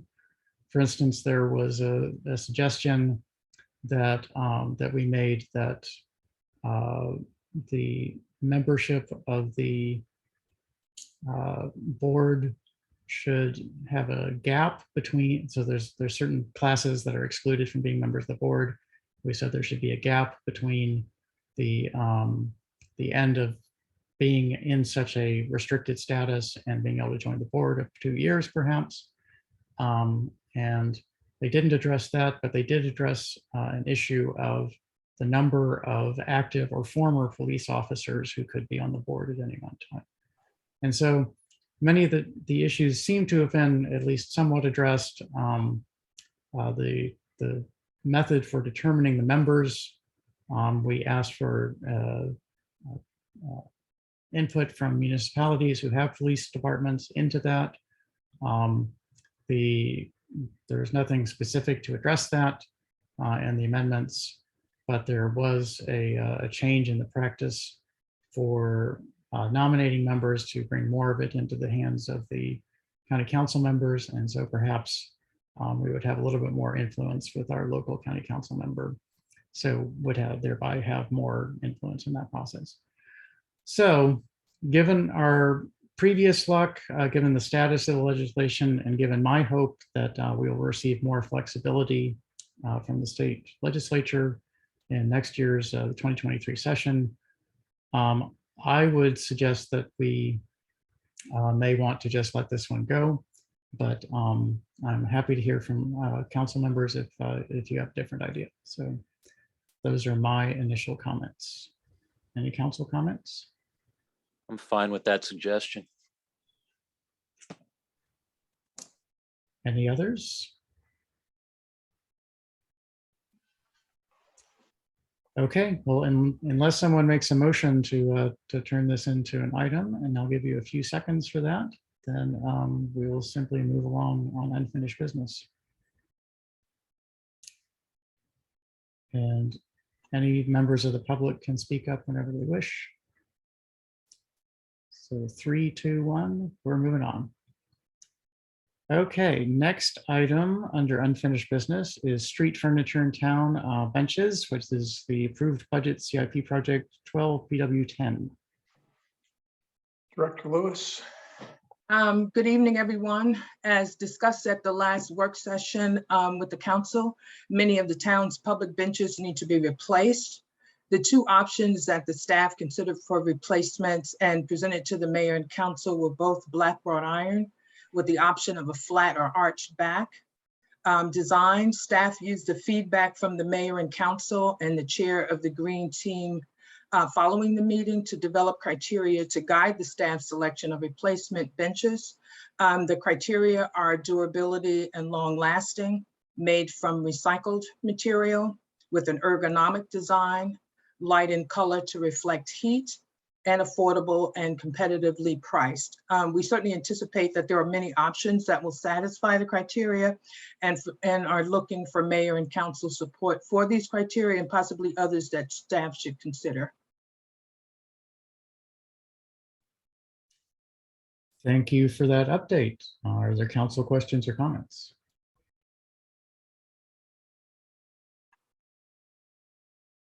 I'm very pleased to see that we're making progress on this this project. I did start to take a walk around town and looked at several benches. I'm not sure which ones you identified, but I agree that the current benches are in need of a refreshment or replacement. And so I think this is great that we're moving forward on this project. So thank you very much. I agree. For the work that staff put in. Thank Councilmember you very Sadiq, I see your hand up. How do you define ergonomic design for a bench? You know, how the back is curved, the armrest on either side of the bench. We've looked at some samples. In fact, the chair of the Green Team gave us a link that included a lot of options, including those with those kinds of designs. So it's a more comfortable and if you ergonomics design in terms of sitting, as opposed to an L-shape, direct L-shape configuration to the bench. Thank you. Additional council questions or comments? Yes, I was attached on the Green Team email and immediately found myself overwhelmed by the amount of choices that were readily available. So I think that I'm along the lines of the mayor where and Councilman Lingo where this is awesome.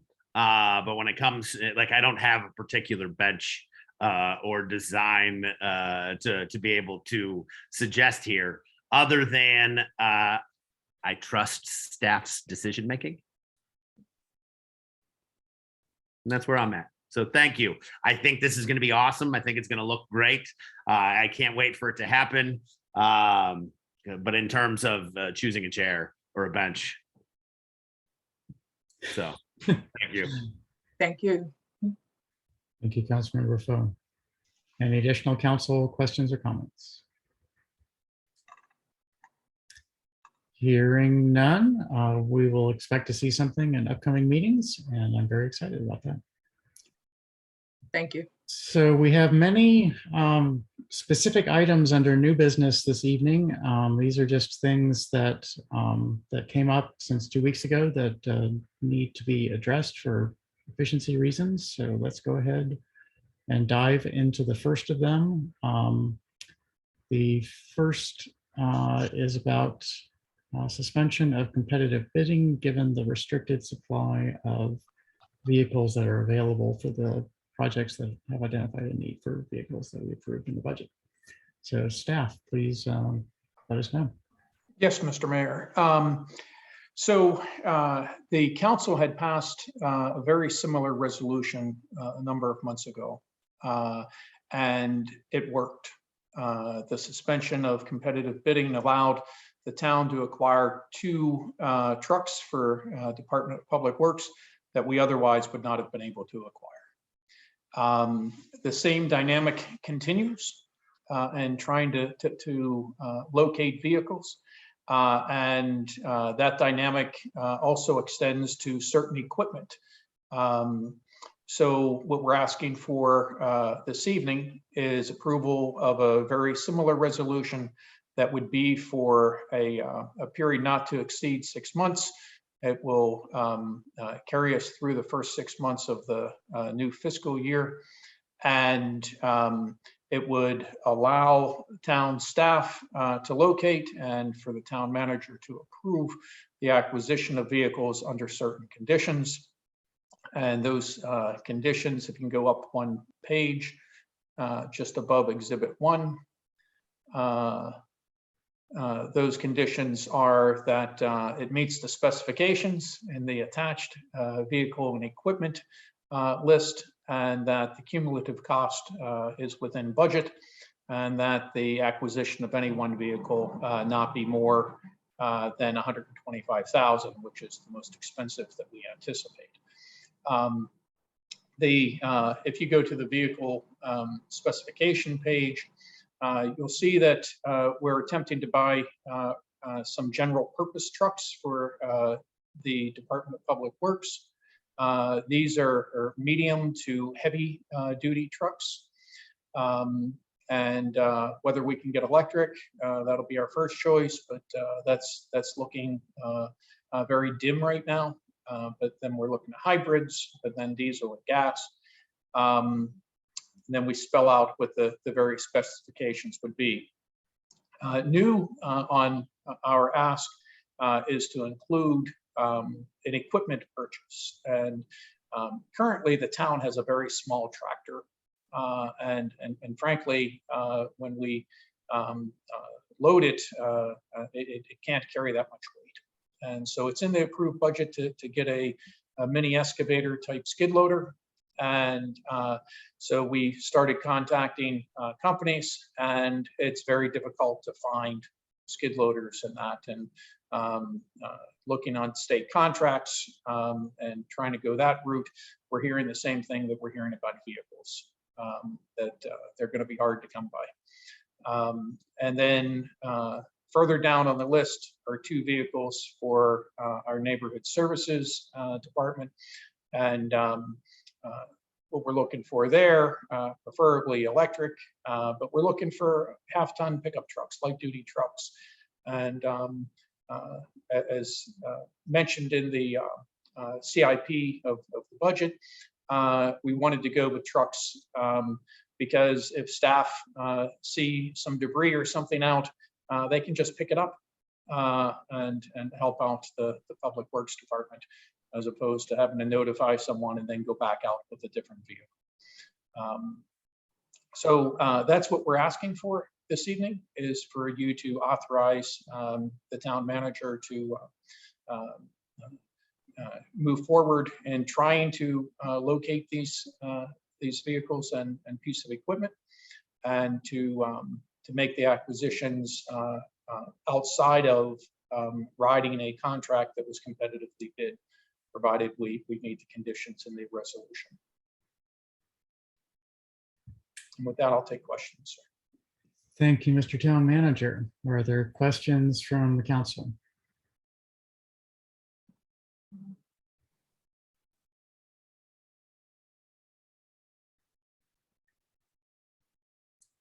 No questions. Comment? Please. I think this last weekend speaks to what it is that our town deals with apparently on a yearly basis now, concerning climate change and flooding and natural disasters. And there's a certain level of relief in being able to activate an equipped public works team to go out and assist our community in cleanup. And I think this is good politics for all of us to make sure that our public works team has exactly what they need when they need it. And like I've said before, I trust this staff in dictating that.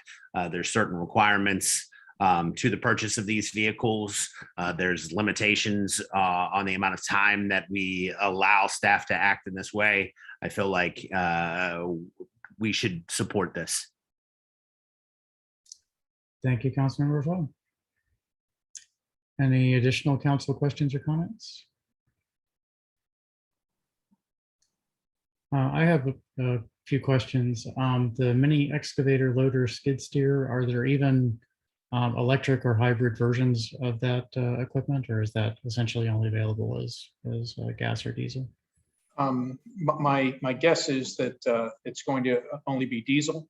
That there may be some gas options, but the equipment that we're looking at, and Ivy, please jump in if I get this wrong, the piece of equipment is going to weigh anywhere from 6,000 to 8,000 pounds. And it's going to be compact, but it's going to be difficult to have something battery powered Sure. for something like that. Sure, understood. I would like to stress, especially for the neighborhood services vehicles, that I think it would be great if we can manage it to get electric vehicles there. The public works vehicles, have a lot of heavy work, and they tend to wear out because of that heavy work of picking up a lot of heavy stuff all the time. And the police vehicles, of course, are driven a lot. The program for officers to take their vehicles home tends to put a lot of miles on them. But as I remember it, the neighborhood services vehicles that we have now are pretty long-lived and have been around for a while. And so it would be nice for vehicles that we're purchasing for the long term if we could push as hard as we can to get electric or hybrid, because we'll be driving them for a while. And I have read statements, I haven't verified them, but I've read statements that some people think that electric vehicles may have a lifetime. This is of course assuming you can get battery replacements and things like that, but lifetimes of the drivetrain of upwards of 750,000 or 1 million miles. And so again, if we could get an electric vehicle there, and I understand they're in short supply, then it would be a good investment for the town, I think. So just want to put that comment in as part of this. But I understand the urgency of getting these vehicles. Councilmember Siddiq. If we do get several electric vehicles, are we in a position to keep them charged? I believe, I mean, staff can comment on this, but I believe for the neighborhood services vehicles that will not be an issue. If worst came to worst, we could park them at one of the charging stations in town center and charge them up there. But I think that there's work to bring charging stations to town hall. Is that correct? Yes, Mr. Mayor. So yes, I think we are. How many neighborhood services vehicles are there in the budget? It's 2, sir. Okay, so I think we could definitely keep 2 charged after we get the charging stations installed, of course. Additional questions or comments? Okay, we don't have a motion on the floor yet, do we? No, sir. Okay, do we need to make any findings as part of this motion to adopt, or make it in a particular form? Director Barnes? I believe those are included in the resolution. So as when you adopt the resolution, that outlines the findings. Okay. And I do believe it requires 4 affirmative votes. Correct. To suspend the competitive bidding. Okay, so can I have a motion to adopt resolution 2022-R-12 regarding the acquisition of vehicles and the suspension of competitive bidding? Mr. Mayor, motion to adopt resolution 2022-R-12. A resolution regarding the acquisition of vehicles and the suspension of competitive bidding. Thank Seconded. you. Motion by Councilmember Lingua, seconded by Councilmember Foe. Is there any further discussion? Are there any public comments? Hearing none, I'll do a roll call vote. If any members of the council have arrived since earlier in the meeting, please let me know, but I'll just do the ones I think are here. Councilmember Foe? Aye. Councilmember Lingua? Aye. Councilmember Siddiq? Aye. Councilmember Mayers? Aye. And just for good luck to put us over the top, I will also vote aye and give us a 5-0 vote on this item. Okay, let's move on to item 2. Motion to authorize the town manager to approve the purchase of 4 police vehicles through Heritage Fleet Services and upfit the vehicles through the Frontline Mobile Tech. Is there a presentation on this in advance of the motion? There is, Mr. Mayor. And so Acting Chief Quixons, are you or the captain speaking on this? Excuse me, I'll handle it. Excuse me.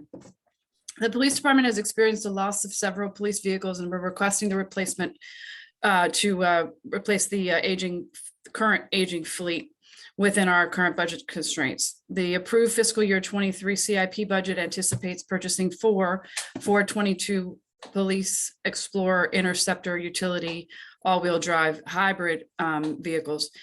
We are asking for a one-time purchase for these vehicles with a base price of $38,137 per vehicle through Hertrick Fleet Services. And this is riding the Maryland State contract. Upfitting services for the emergency equipment will cost $27,960 per vehicle, and that's provided by Frontline Mobile Tech, riding the Howard County Purchasing Agreement contract. Frontline Mobile was awarded the competitive bid contract through Howard County Office of Purchasing to provide these services. The police department is recommending that the town ride the Howard County bid. The funding for this is available in the fiscal year 23 CIP budget. And Acting Chief, if I can ask you to comment on one additional thing. If the mayor and council authorized me to purchase these vehicles for the approved budget, do we have any idea when we'll actually receive the vehicles? I will let Lieutenant Slattery chime in there, but it's going to be a while because everything is so that everything's very backed up. So it's Yes. likely not until sometime next year. Okay. Okay, so council, is someone ready to make a motion to approve the purchase of 4 police vehicles? Mr. Mayor, I'll make a motion to authorize the town manager to approve the purchase of 4 police vehicles through Hertrick Fleet Service Incorporated and the upfit of the vehicles through Frontline Mobile Tech. This is an approved CIP budget project number 11 PD 06. Seconded. Motion by Councilmember Lingua, seconded by Councilmember Foe. Thank you very much. Is there discussion of this motion?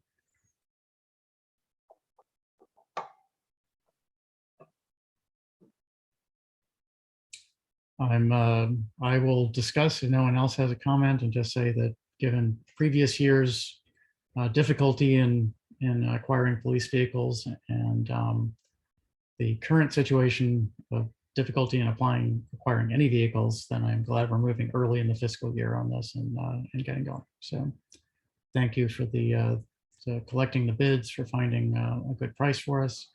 And I hope we can actually manage to get them. Sure you do too, and your officers will be driving them. Hope that works as well. Yes, sir. Any additional council comments or questions? Any public comments or questions? Okay, do a roll call vote. Councilmember Foe, Aye. Councilmember Lingua, Aye. Councilmember Siddiq, Aye. Councilmember Mayers. Aye.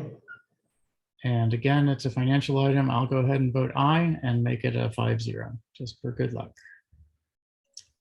Next item on the agenda, also under new business, is authorization for the town manager to sign a task order contract with Mead and Hunt for design and engineering of the 54th Avenue sidewalk.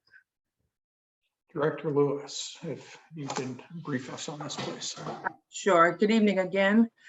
Phase 1 of the sidewalk project on 54th Avenue between Jefferson Street and Spring Lane has been completed and included a boundary and utility survey and alternatives for the placement of a sidewalk within the right-of-way that actually narrows within this area. Of the 4 possible options described in the staff report, alternative 1 and option 1 is recommended. This design will place the sidewalk on the east side of 54th Avenue as a 5-foot bump out from the existing curb line extending for about 200 feet south, then behind the existing curb connecting with the existing sidewalk on Spring Lane. This is alternative 1, option 1.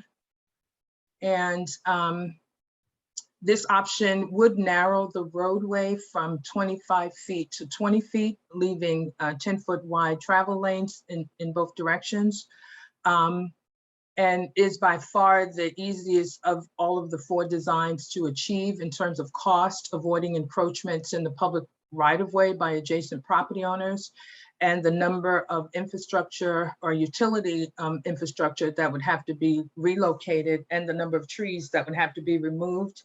The task order and scope of work for phase 2 of the project includes the preparation of specifications and construction documents for the recommended design, bidding services, and construction oversight for an estimated $38,000 or for a proposed $38,030.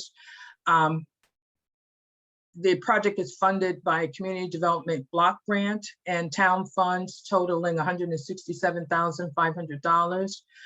Staff is seeking mayor and council authorization for the town manager to sign the task order agreement with Mead and Hunt for an amount not to exceed $45,636, which includes a 20% contingency. And I'll take questions. Thank you, Director Lewis. Are there council questions?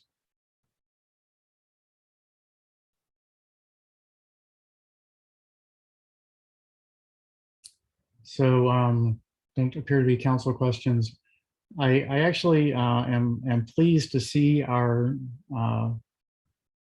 design process moving more towards street diet and increasing sidewalks. We've done this in a couple of projects now. There are other projects that are in very early stages where this is an item on the menu. And I think that gives us, makes it a little bit easier to meet the stormwater requirements or to not make the stormwater situation worse. And as you say, prevents encroachment of private property. I know that at this particular intersection of Jefferson and 54th, that the house, as I remember, it is very close to the street there, so there's not really a lot of room to work with. So thank you for working to identify these options, and it looks like moving this along in the process to make the sidewalk better is making the sidewalk is a great idea. Thank you, sir. Any additional council questions or comments? Any public questions or comments?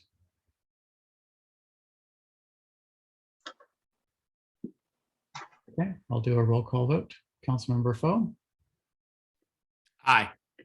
Councilmember Lingua, Aye. Mr. Mayor, yes. my apologies. Do we have We did- a motion on the floor? Don't believe so. I don't believe we do. Thank you. We got so far in the discussion. May I please have a motion to, well, can someone from the council please put a motion on the floor? To authorize the town manager to sign a task order contract with Mead and Hunt for design and engineering of 54th Avenue sidewalk. So So moved. moved. I will Give it give to him. I think I was first. I think I was first that time. I think that Councilmember Foe was Hey, first. hey, And buddy, age before beauty. Right on. so motion to Councilmember Foe and second to Councilmember Lingua. Get back to the roll call vote, given the motion is on the floor properly now. Councilmember Foe, Aye. Councilmember Lingua, Aye. Councilmember Siddiq, Aye. Councilmember Mayers, Aye. and I will abstain. The motion passes 4-0-1. Thank you. Okay, we are to item number 4 that we've been discussing during the whole meeting, which is resolution 2022-R-13, urging Prince George's County to fund and complete improvements to stormwater management infrastructure. And there's a lot of discussion here, so I'm going to hand it over to staff. And I hope everyone read the memo in advance because there's a lot of material in there. So actually, Mr. Mayor, I was going to hand it over to you. No, I'm just teasing, sir. So following the flood event on July 3rd, the mayor mentioned how he and I met and walked through the community. And during that discussion, the mayor mentioned that it's time to take a formal position. And that's what we've heard this evening. And so the purpose of this memorandum and subsequent resolution is to do just that. And the The memo, I think, sets the stage for the resolution, providing a history of the town in terms of how it's situated, the issues that we face. Much of this information was actually taken from information we provided to the county last summer in the hopes of being included in the BRIC funding. And we also, and I want to give a lot of credit to Director Lewis. We also provided the county over the last year with 13 projects, saying, look here are things that can be done. And 2 of those were then packaged for consideration for BRIC funding. And these 13 projects that, and I'll run through them quickly. They go from the Wells Run Culvert along East-West Highway, the Riverdale Community Park on 51st, at 54th Avenue in Jefferson, at 5305 Riverdale Road, the apartments there at 5309 Riverdale Road, apartments at 5600 54th Avenue, apartments, opportunity for public-private partnership, Riverdale Neighborhood Park, 4700 Oglethorpe, 5910 48th Avenue, Taylor Road near the pumping station, Wells Run, under Maryland Avenue, 48th Avenue at the dead end where there's a bridge, 6601 Baltimore Avenue, the former Army Corps or the former Army Reserve Center site, residential properties in the floodplain north of East-West Highway, East-West Highway at Field Circle, and scattered locations throughout the town. The town staff put together what we believed were possibilities and said, here's locations that have issues, and can you, the county, do the following things? And the general answer has been no.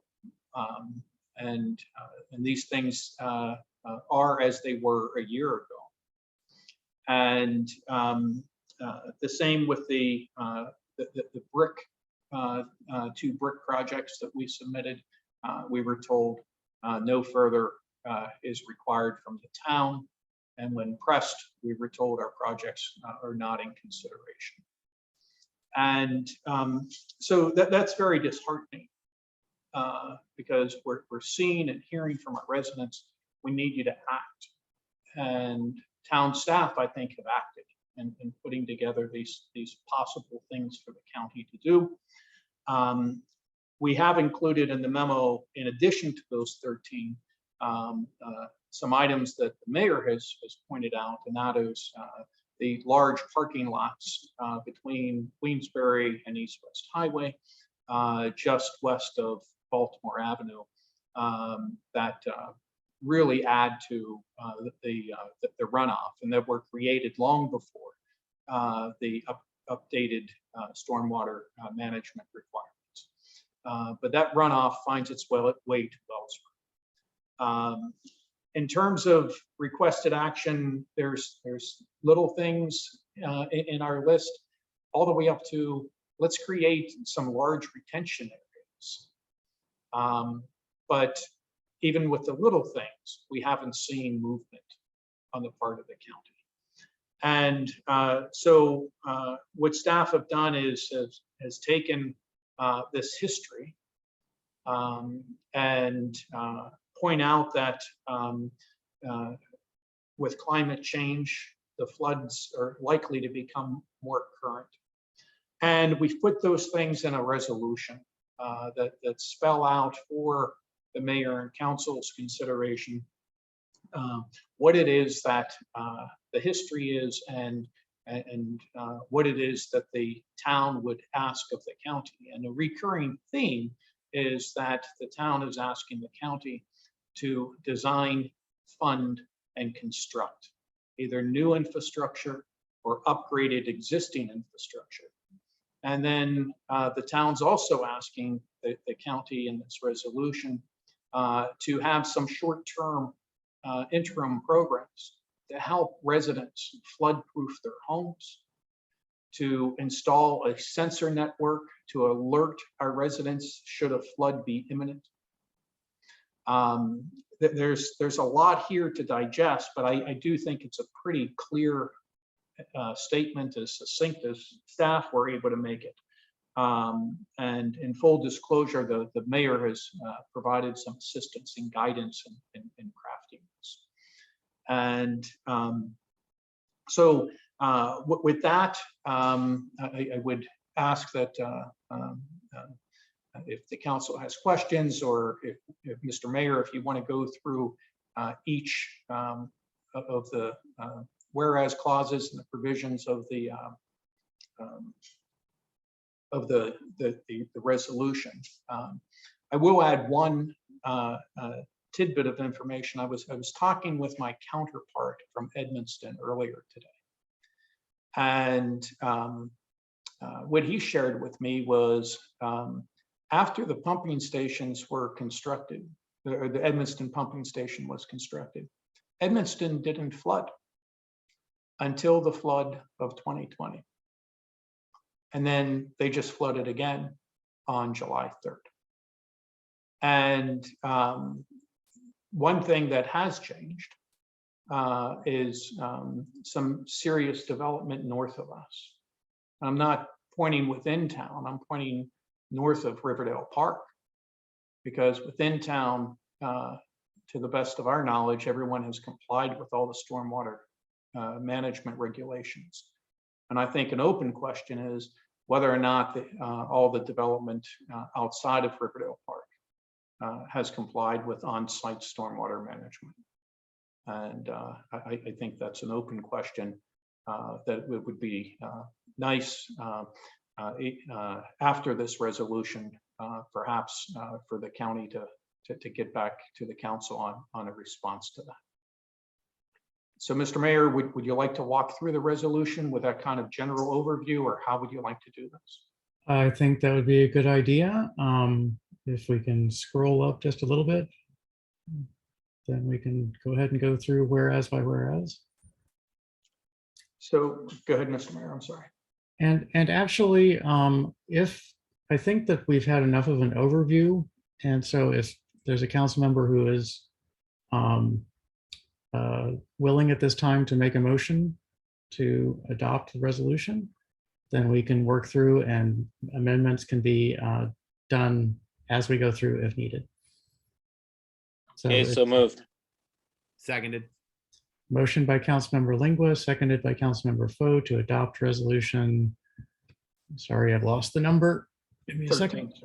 2022-R-13. Same number as the number of stormwater projects, interestingly enough, isn't it?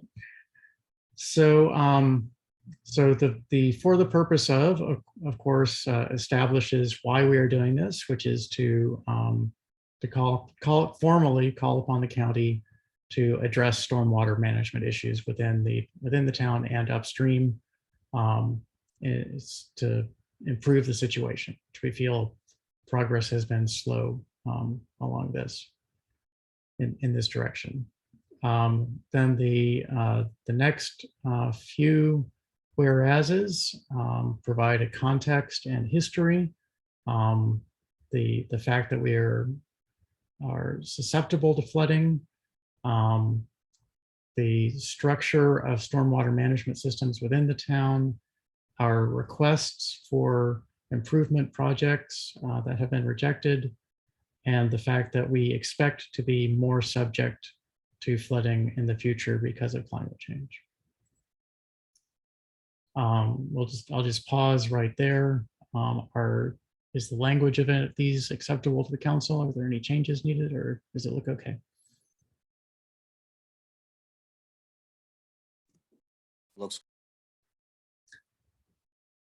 Okay, so then we discuss the next two whereases, last two whereases.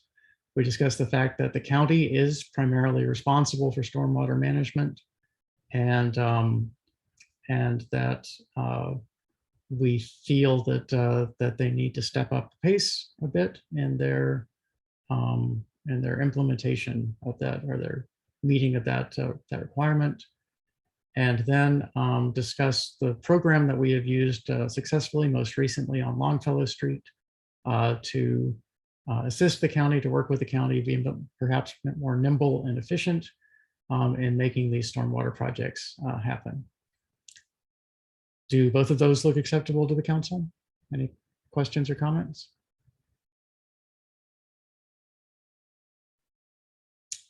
Okay, so then we actually get into the meat of the resolution, calling upon them to design, fund, and construct new and improved stormwater infrastructure along Wells Run, and Northeast Branch of the Anacostia River, both within and upstream of the town of Riverville Park, as well as scattered sites. And to modify this program that we've used successfully, the Stormwater Infrastructure Municipal Participation Agreement Program, to match the urgency at which such project completion is required. So I think we all know that the Longfellow project took a lot longer than we had hoped. Thanks especially to Director Lewis for chasing down that supply chain impossible pipe in Texas and having it shipped here to get that project wrapped up. But it would be nice if that program were more efficient and easier to use. So we're calling on the county to do that. Does the wording look acceptable to everyone?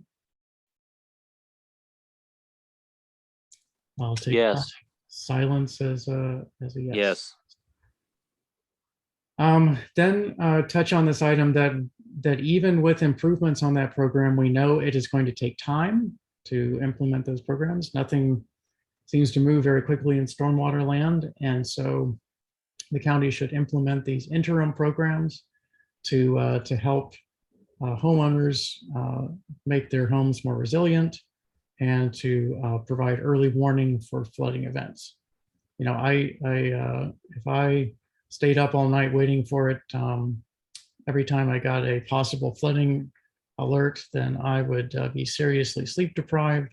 And we need something that's a better warning system than just the National Weather Service saying this is possible, or even that this is likely. We need to have something that says there will be water trying to get into your basement in the next half hour. That would be nice to have, and it is not technically infeasible at all. So we are asking for that, and we're asking for substantial grants to be made available to residents to help out with this. And I'll just stop for a moment and add that I wasn't able to talk to the residents myself, but after the 2020 event, there were a few residents who installed improved stormwater resilience in their homes, people who live right next to Wells Run. And they received a lot of water through their yards against the side of their house. And one of them reported very slight leakage that the sump pump had no trouble keeping up with. The other one indirectly reported that they had zero water in their basement, despite being immediately adjacent to an area that flooded.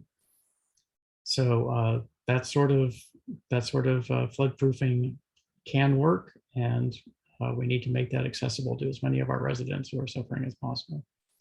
One other little story: there was a resident who lives near the corner of East West and Taylor, who had perhaps not 54 inches, but certainly 36 inches of water in their basement in the 2020 flood. This was admittedly a much smaller flood than that, at least through their yard. But I made some suggestions about altering the topology of their yard to change the highs and lows, to channel the water past their house rather than into their basement. And those were implemented. And they in fact had a dry basement in this event. And they said, looking at the water during the flood, that it really worked, that the water just flowed around the house and down their driveway and did not flow into their basement. So and that was just done with some sandbags and a little bit of dirt. So it was not an immense program. Okay, and last but not least, this is something that I've certainly would like to see happen, is we would like to be regularly updated on the status of these programs and progress that has been made. Because the program that at least the residents around Wells Run have been counting on, the 9 Pond project, it's just been impossible to get status update on. And so after this event, I contacted our county council member. It took her several days, even though she has quite a bit of influence within county government, her several days to get the answer. And the answer was that the project was put out to bid, and the bids were due last week. And a contract is expected to be awarded and a groundbreaking to happen in the next, she said, hopefully 4 to 6 weeks. She did not have a firm feeling that that was the right schedule, but she thought that that was the right schedule. And it would just be nice if we could find this out, could find out what was happening, could find out the status, other than by having to raise a full alarm. And so that's what the last piece of the resolution is asking for regular updates on the status of these projects and the status of the changes to programs that we have requested.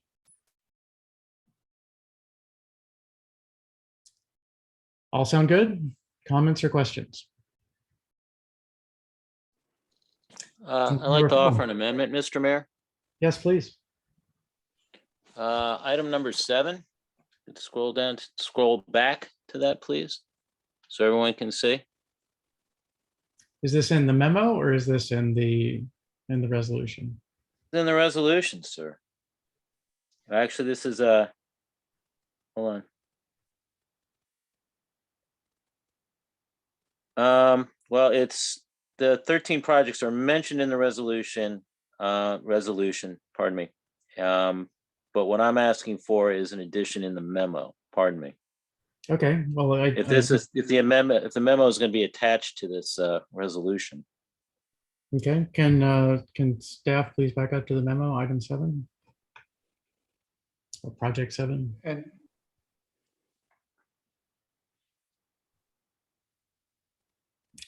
What is your comment on item 7? Councilman? Item 7, I'd like to have 50th Avenue added to that action item. Right now it says Taylor Road near pumping station in Edmonds. So Taylor Road and 50th Avenue? 50th Avenue. And Mr. Mayor, if I may, the 13 that are listed there were listed in a document that we sent to the county a year ago. And so it's meant as background. Staff were not envisioning, unless directed otherwise, to attach the memorandum to the resolution. Would you like to see anything, or would you like to see the memo attached to it or a letter attached to it? And I think it brings up the question, once the resolution is passed, to whom would you like it to go? And what would you like the corresponding letter to say? If that makes sense. Okay, Councilmember Lingua, do you have opinions on that? These questions? How long do we have till? No, I'll just sum it up. Yes, I think that we should be sending a letter to them as a reminder as to what, where we are in this discussion from before. 2, or B, we should be not only sending it to the people who it was sent to prior. I would think any other stakeholders in this, or maybe should be copied on this, would be, I would say, our District 22 delegation as well. So county staff from DPWT that has jurisdiction, is that correct, Mr. Town Manager? Yep, yes, sir. So county staff, the county executive, the county council. Yes, District 22 team. And then CC it to District 22 delegation. Okay, I would suggest adding our adjacent municipalities that also have these stormwater issues, including University Park, College Park.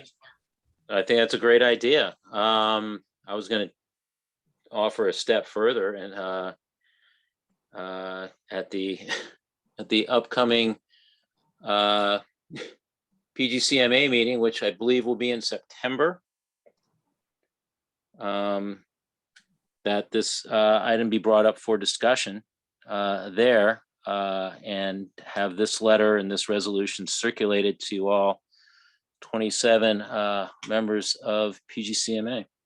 Okay, well, it could certainly be sent by email to the current. Exactly.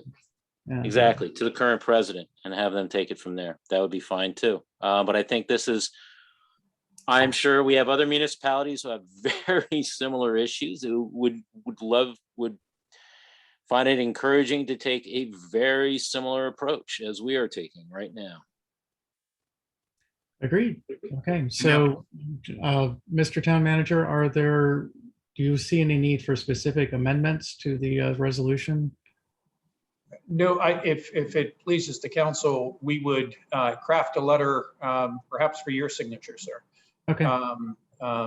Since this is much more in the political realm, and but we can craft a letter that could include the type of detail that Councilmember Lingle was just talking about with item number 7. That we could expand some information there in that letter. Okay, very good. I think we can. We don't need to amend the resolution to state that. We can just, the discussion will say that that we have identified who we want to send it to, that we want to send a letter and send a copy of the resolution to the groups that appeared in discussion this evening. So, okay. That will be reflected in the minutes. And any additional items, Councilmember Lingua, before I move on to Councilmember Foe? No. Okay, Councilmember Foe. I would also, I don't know, this is for group discussion, I think out loud. I think it would be pertinent to potentially craft some sort of communication for residents in general or residents just specifically impacted by this, with guidance on action, who they could reach out to.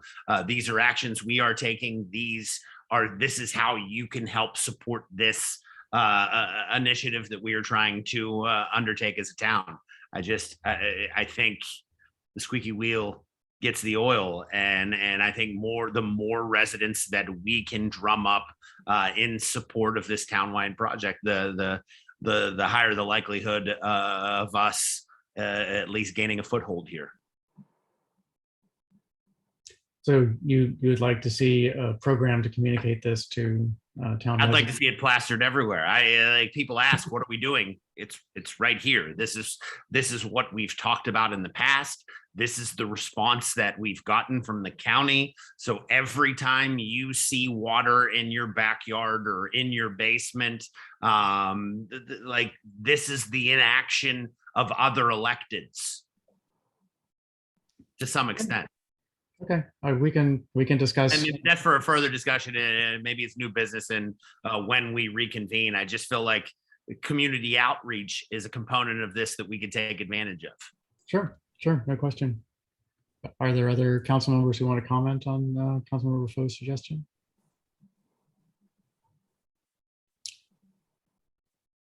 I think that's a good idea. Something, since we do have elections coming up, and in the next 6 months, we will have a, at this time, unknown new county council representative, that we should ensure that a copy of this is sent to the newly elected day after they're sworn in. This should be in their mailbox. So we can arrange to have that also. Same with the other delegations. And Mr. Mayor. Yes. Again, this is a constant point that we need to make to our residents. Chesapeake Bay watershed. I believe the number is $5,000. I believe Councilman Glaros told me they've tried to up it to $6,000. a few years ago, Councilman Lingua and I were chastised at asking for the inclusion of rain barrels when property requests exceeded coverage minimums of 30% that we have as a town. I would love to see that codified, that we, for our support, we require some kind of storm prevention measures. I currently, and you've seen this, I am collecting every time we get, if we get a 2-hour rainstorm, I collect 400 gallons of water. If we get rainstorms like we did the other night, I could easily collect over 1,000 gallons of water. I built a rain garden that completely alleviates flooding that we had on the eastern portion of my property line.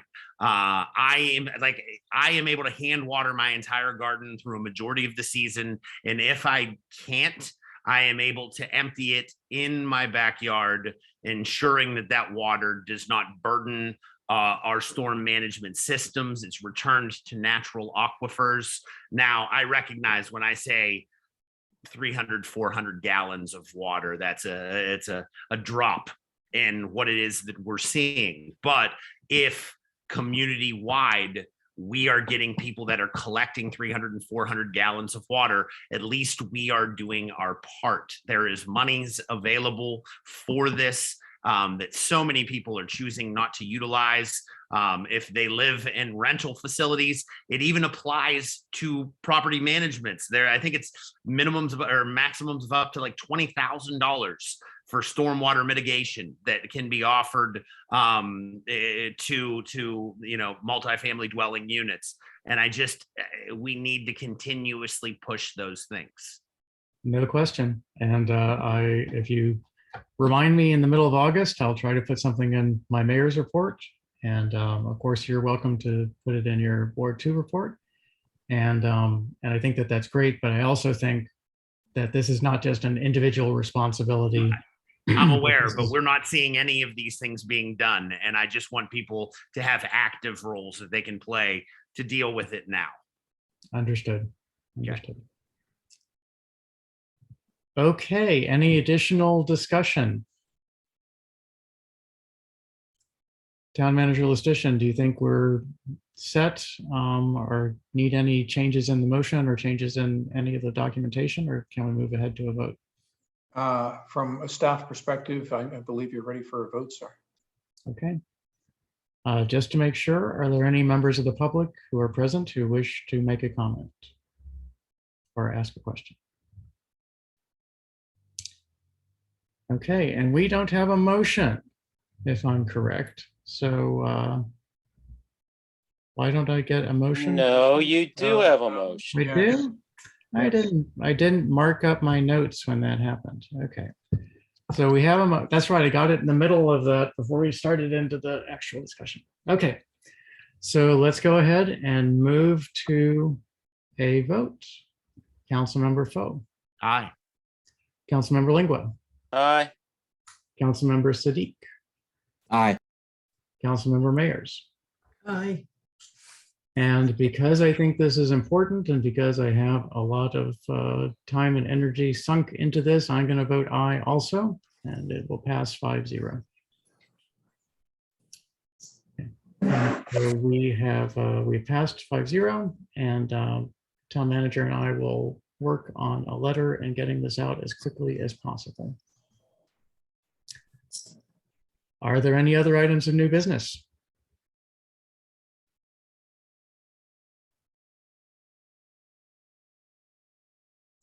Hearing none, may I have a motion to adjourn? So moved. Is there a second? Second. Motion by Councilmember Foe, seconded by Councilmember Mayers. This motion is not debated nor discussed. I'll do a roll call vote. Councilmember Foe, Aye. Councilmember Lingua, Aye. Councilmember Sadiq, Aye. Councilmember Mayers. Aye. And I abstain. The motion passes 4-0-1. We are adjourned at 9:34 p.m. Thank you all very much. Very productive meeting. Much appreciated. Good night. Thank you, everyone. Have a great evening. Good night. Good night, everyone.